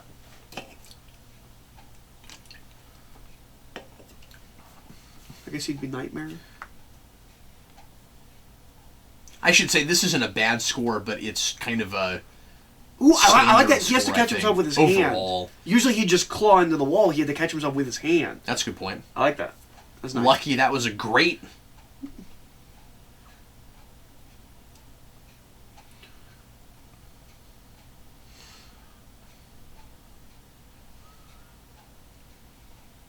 So looking at the material... Do we cut to the claws to remind the audience, by the way, he's only got one set of claws? I think maybe so.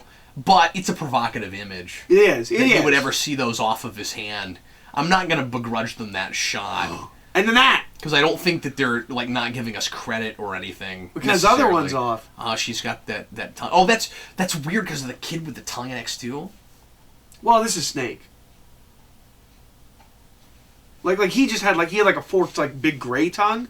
She's a snake. Yeah. She removes her skin. She's got the tongue. She spits venom. She's a snake. She's a Viper.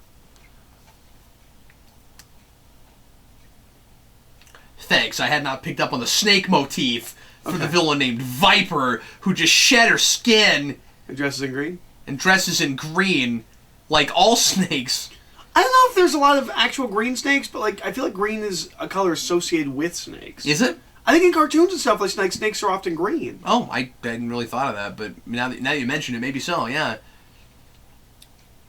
There are some snake motif villains, aren't there? Yeah, I feel like especially in green or 80s brown. cartoons, yeah.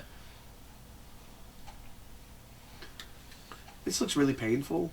Yeah, really I mean, painful. I don't have claws, so there's nothing I can't relate to it because nothing can drill into my claws because you don't know what that would them. feel like, or what it feel like for bones to be drilled into. My closest, because you don't have,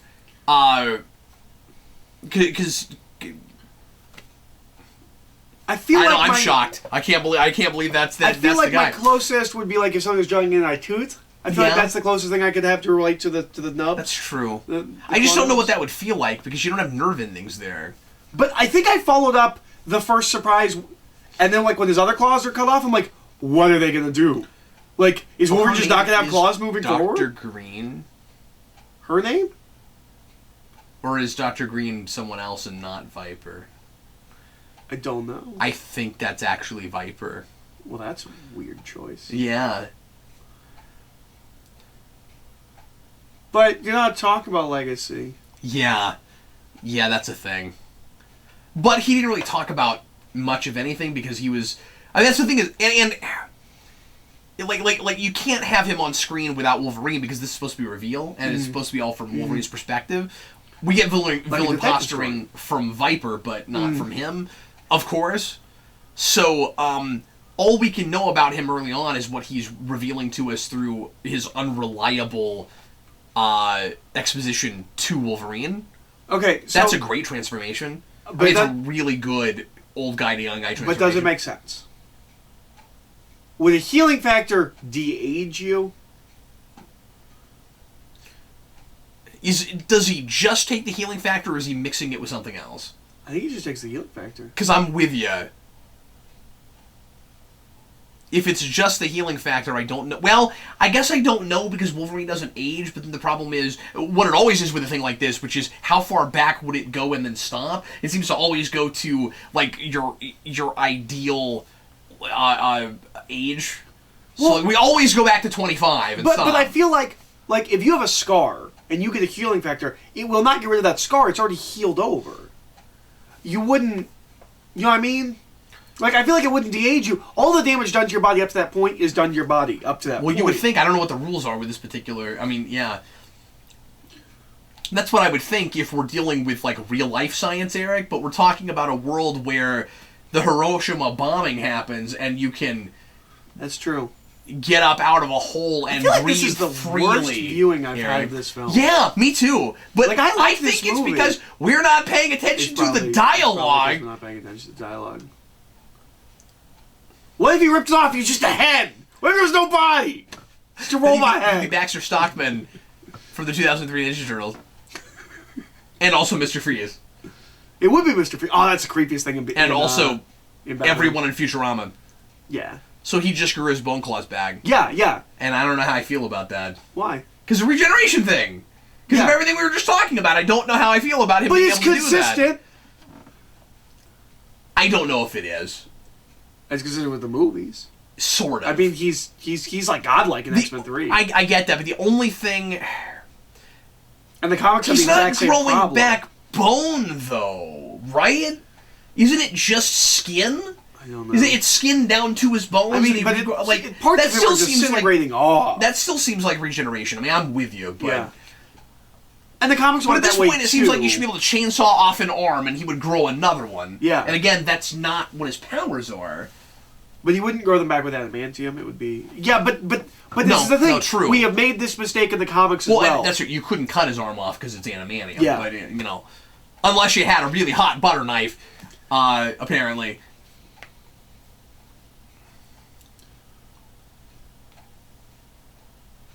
Okay, and then I think there was a thing. Is it here that made me wonder about the Jean Grey thing? But I don't remember. We're not done. Or I was gonna make a spirit joke, but I stumbled over my words. I'm just gonna ignore it. I know precisely where you're gonna go with that. It's cool. It's a good joke. It was. You didn't actually get out. Yeah, that's good.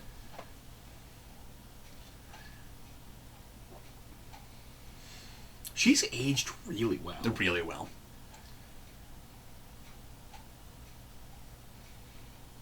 I feel like she should have gotten more work.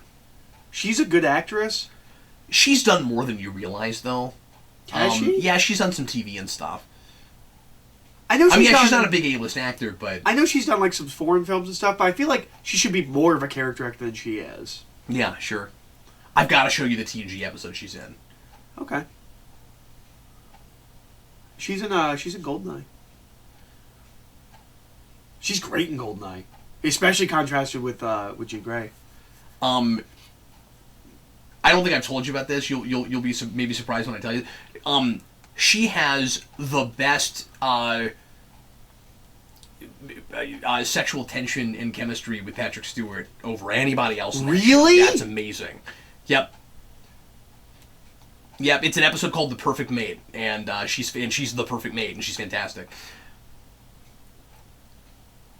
That's weird. She plays an empathic metamorph, so she becomes and it's cool because she calls herself a mutant, and she becomes she's supposed to become whatever any man she's with would want her to be, and she has an empathic link that makes her do that, and she's brilliant. It's interesting because in the early comics, the Stan Lee comics, Professor X has a thing for Jean Grey. It's this real creepy thing that we just ignore. But wasn't it like all the men had a thing for Jean Grey? Like, including Professor X. That's hilarious. She was the only girl. What were they gonna do? It's sad that we're never gonna get any more with this. Yeah, because I like them together, and I'd like. This is such an obvious action movie ending, and I guess detective movie ending too. Yeah. But I want to know what you do next. Like, actually, I want to actually see the story you tell next with her in his life. Yeah. And we will never tell that story, and we never do tell that story. Even in comics. She gets assassinated. Oh, okay. They the way married. you said that, you said never. I was like, oh wait. No, I just mean in movies, like in general, like so many movies end like this. Oh, I see what you mean. And then if we ever do a sequel, something happened to them, and it's a new girl. And of course, that's a big thing we do in superhero movies all the time. We got to write the girl out. He can't be happy. Less so more recently, but yeah. Yeah, but eventually we seem to still get rid of them. I mean, like, it was really nice to see with Iron Man, a superhero actually like get along with. But that might just be the actress, like. No, sure, no, absolutely. But we still have ended up. But we could have written around in a different way. And we're still keeping the effect on his character. Like, it's not like no, that's true. It's not like we jump from movie to about movie. Her, yeah, but and it's just like, well, now he's dating this girl. Yeah, but she's not going to be in Logan, and that actually bums me out now because I forgot that she was like, I'm going to be with you from now on. Well, yeah, but it's not a sequel to this movie. Well, she's not in Days of Future Past either. Yeah, I mean, it's not a sequel to this movie. But I'm talking about expectations coming out of this movie. Sure. We'll never see. But you couldn't You're have... lying. Yeah, you know what, though? I wasn't expecting that we would ever get a sequel to this movie. I was not expecting that if we ever did another Wolverine movie, it would have anything to do with this. I mean... I really wasn't. I did, because James Mangold was talking about doing a sequel, and he is doing the next Wolverine But when movie. we saw this, we knew Days of Future Past was coming and that we were resetting everything, so I never expected that. I like these credits. Yeah, they're cool. Well, Eric, I'm really looking forward to sitting down and watching this movie and like taking notes and finding out what it's all about. Maybe I could be there for that, and maybe not. Watch the movie. Maybe actually, I would like to watch this movie because I remember liking this movie quite a bit. With respect, I don't think I'm going to invite you to that viewing, because all you'll do is make fun of the sex hotel thing, and it's the whole reason you want to go to Japan. It's the whole reason I want to go to Japan, and well, now that I know they have a Velociraptor room, yeah, of course.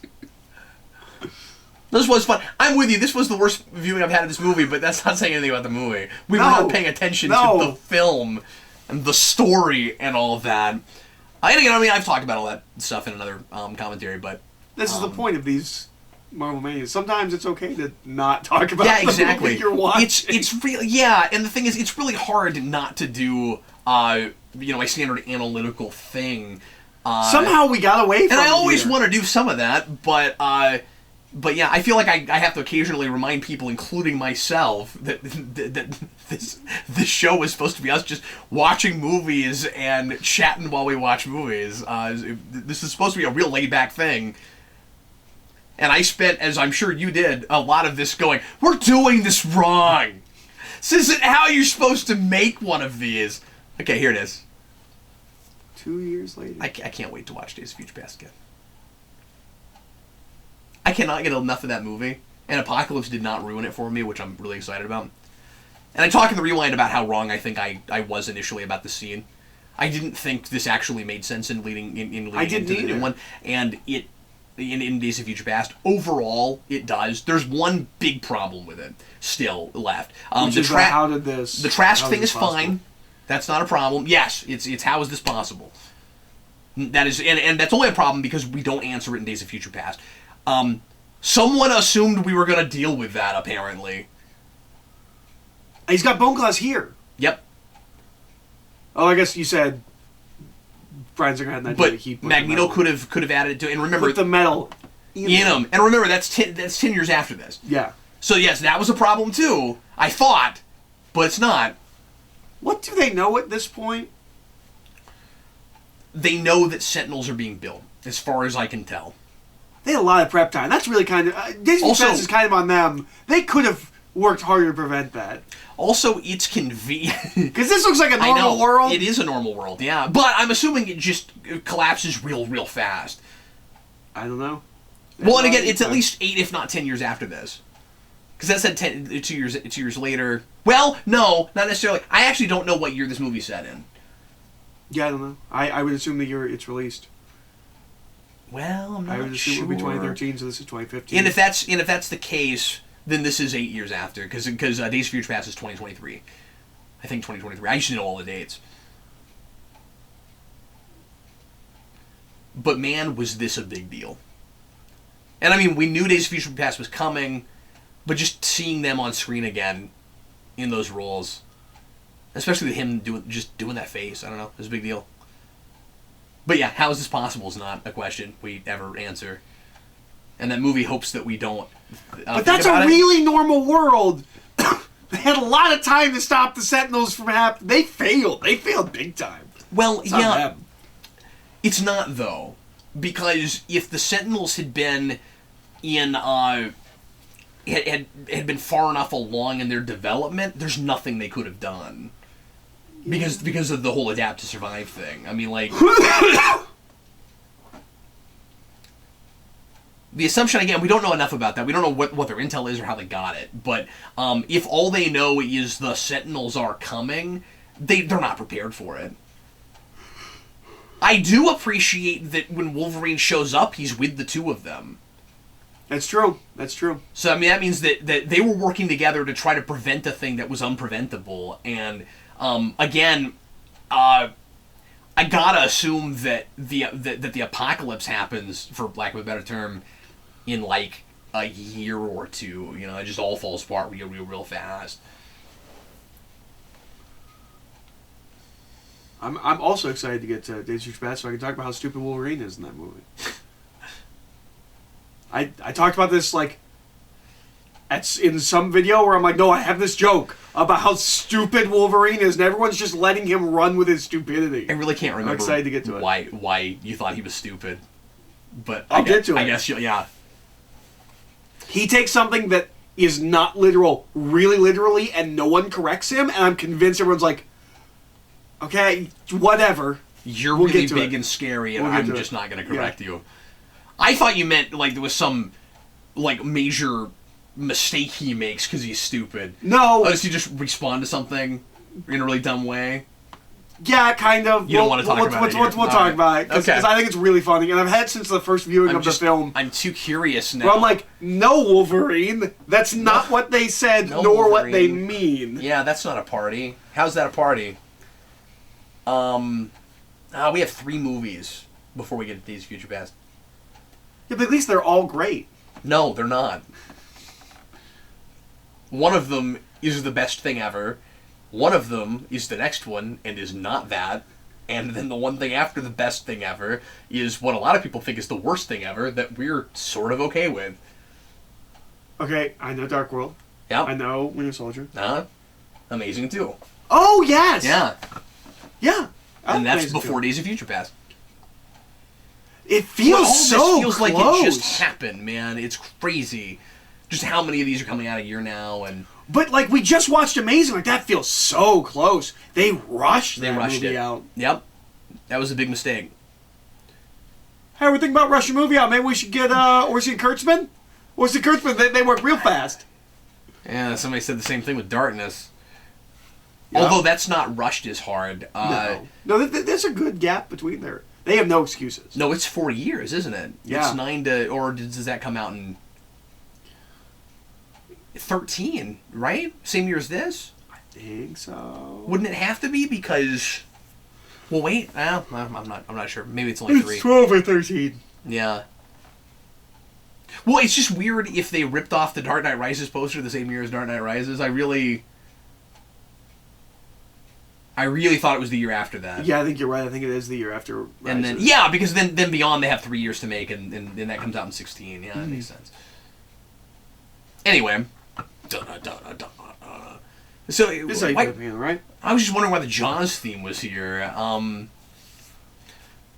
Again, not a great score, not a bad. It's serviceable. No, this sounds like it's okay. like what you would have It's put. monster movie-ish. I was gonna say this sounds like the '90s cartoon theme for Wolverine.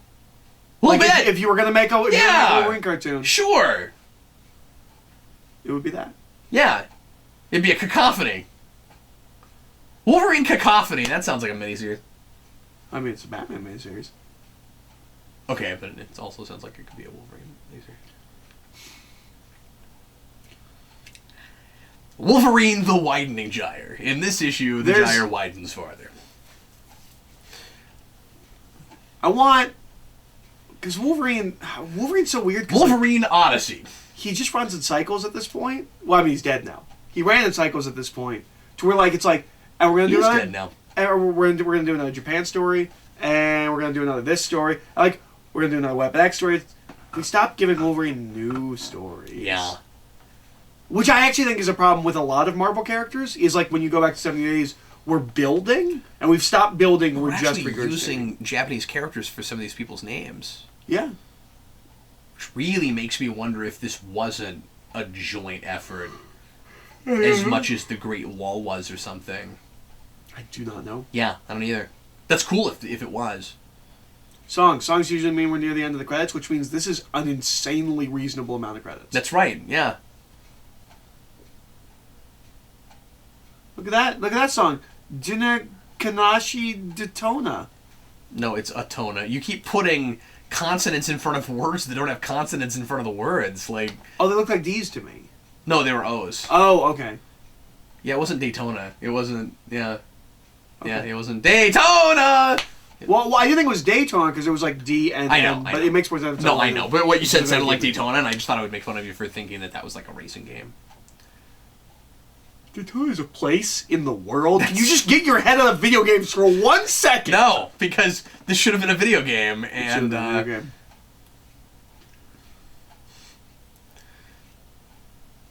Ooh, Alexa. That's not that Alexa. I'm glad I don't have this Echo Dot hooked up yet, because if I did, when I said that, it would have been like, what would you like? It doesn't say that, but... Tell me a bedtime story about Wolverine. I wish I could throw out the story from Origins. I wish I could just like recall that whole like, the story like of the fable Wolverine that she throws out. Yeah. What's interesting? We have that thing at the end of so many movies now. I don't use this at the end of the credits. Oh yeah, we do that a lot. We're like we're telling you like how many jobs a movie employs to. Like, oh, weird. I don't think I've ever seen that before. Yeah, we've been making a really big deal out of that lately. Interesting. I didn't know. Well, anyway, thanks a lot for watching, folks. Sure appreciate it. This is the strangest commentary we've done in this series, maybe.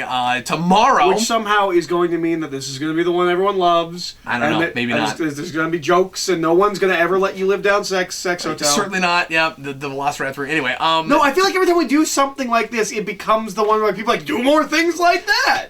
Don't talk about the thing you're watching. Please stop trying!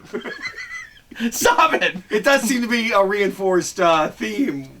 It really does. I'm done trying. No more reviewing. I'm just going to sit around going, I want to go there. My next rewind, I'll do like this. That's actually how I make those. Oh, is that how you make those? Yeah. Well, what people don't realize... I try less than that. Is... well, it actually makes it harder because I can only type 4 letters. Like specifically 4 letters. I actually write rewinds with nothing but like C's, F's, K's, and L's, and then I have to interpret that to make words when I'm actually recording the audio. Anyway, tomorrow we're gonna do Thor: The Dark World, which is a movie I don't know at all because I've only seen it once or twice in the theater. 2 or 3 times. So yeah, and we're excited. We just can't wait. You know what? I think it's 2. I think it's once, and then the once in the lead up to Ultron. I am gonna have to work so hard to make Eric show up for that one. I'm hoping I'm not flying solo. I really am. No, but no. Well, it's interesting because I walked out of the theater and I was like, that was an okay movie. Yeah. Like sometimes it's okay. The movies are just okay. Yeah. They don't have to be good or bad. And then I watched it, and I was like, it's a little bit better than the first one. And when I rewatched it and lead up to Ultron, I'm like, oh no, this is bad. Yeah. This is real bad. It's boring. It's not good. Yeah. Because I mean, you're absolutely right. Movies can be just a fun time. Like, and you know, we've said, okay, that's a superfluous movie. It could be that and still be okay. Yeah. Like, it's okay. It doesn't have to be super important to the the whole of the Marvel Cinematic Universe and building story threads and stuff. It could just be a good one and done adventure, I suppose. But I don't know. I just was kind that of bored. movie's I real happy how bored. much everyone loved Loki in Avengers. Oh, absolutely. Yeah. Because that's all that movie's got. Well, anyway, it's the only thing people ever mentioned about that movie. that's all I feel the need to mention. But yeah, anyway. So tomorrow we'll talk more about that. Excuse me, about that. And in the meantime, I am Captain Logan. And I'm Eric. And thanks for watching.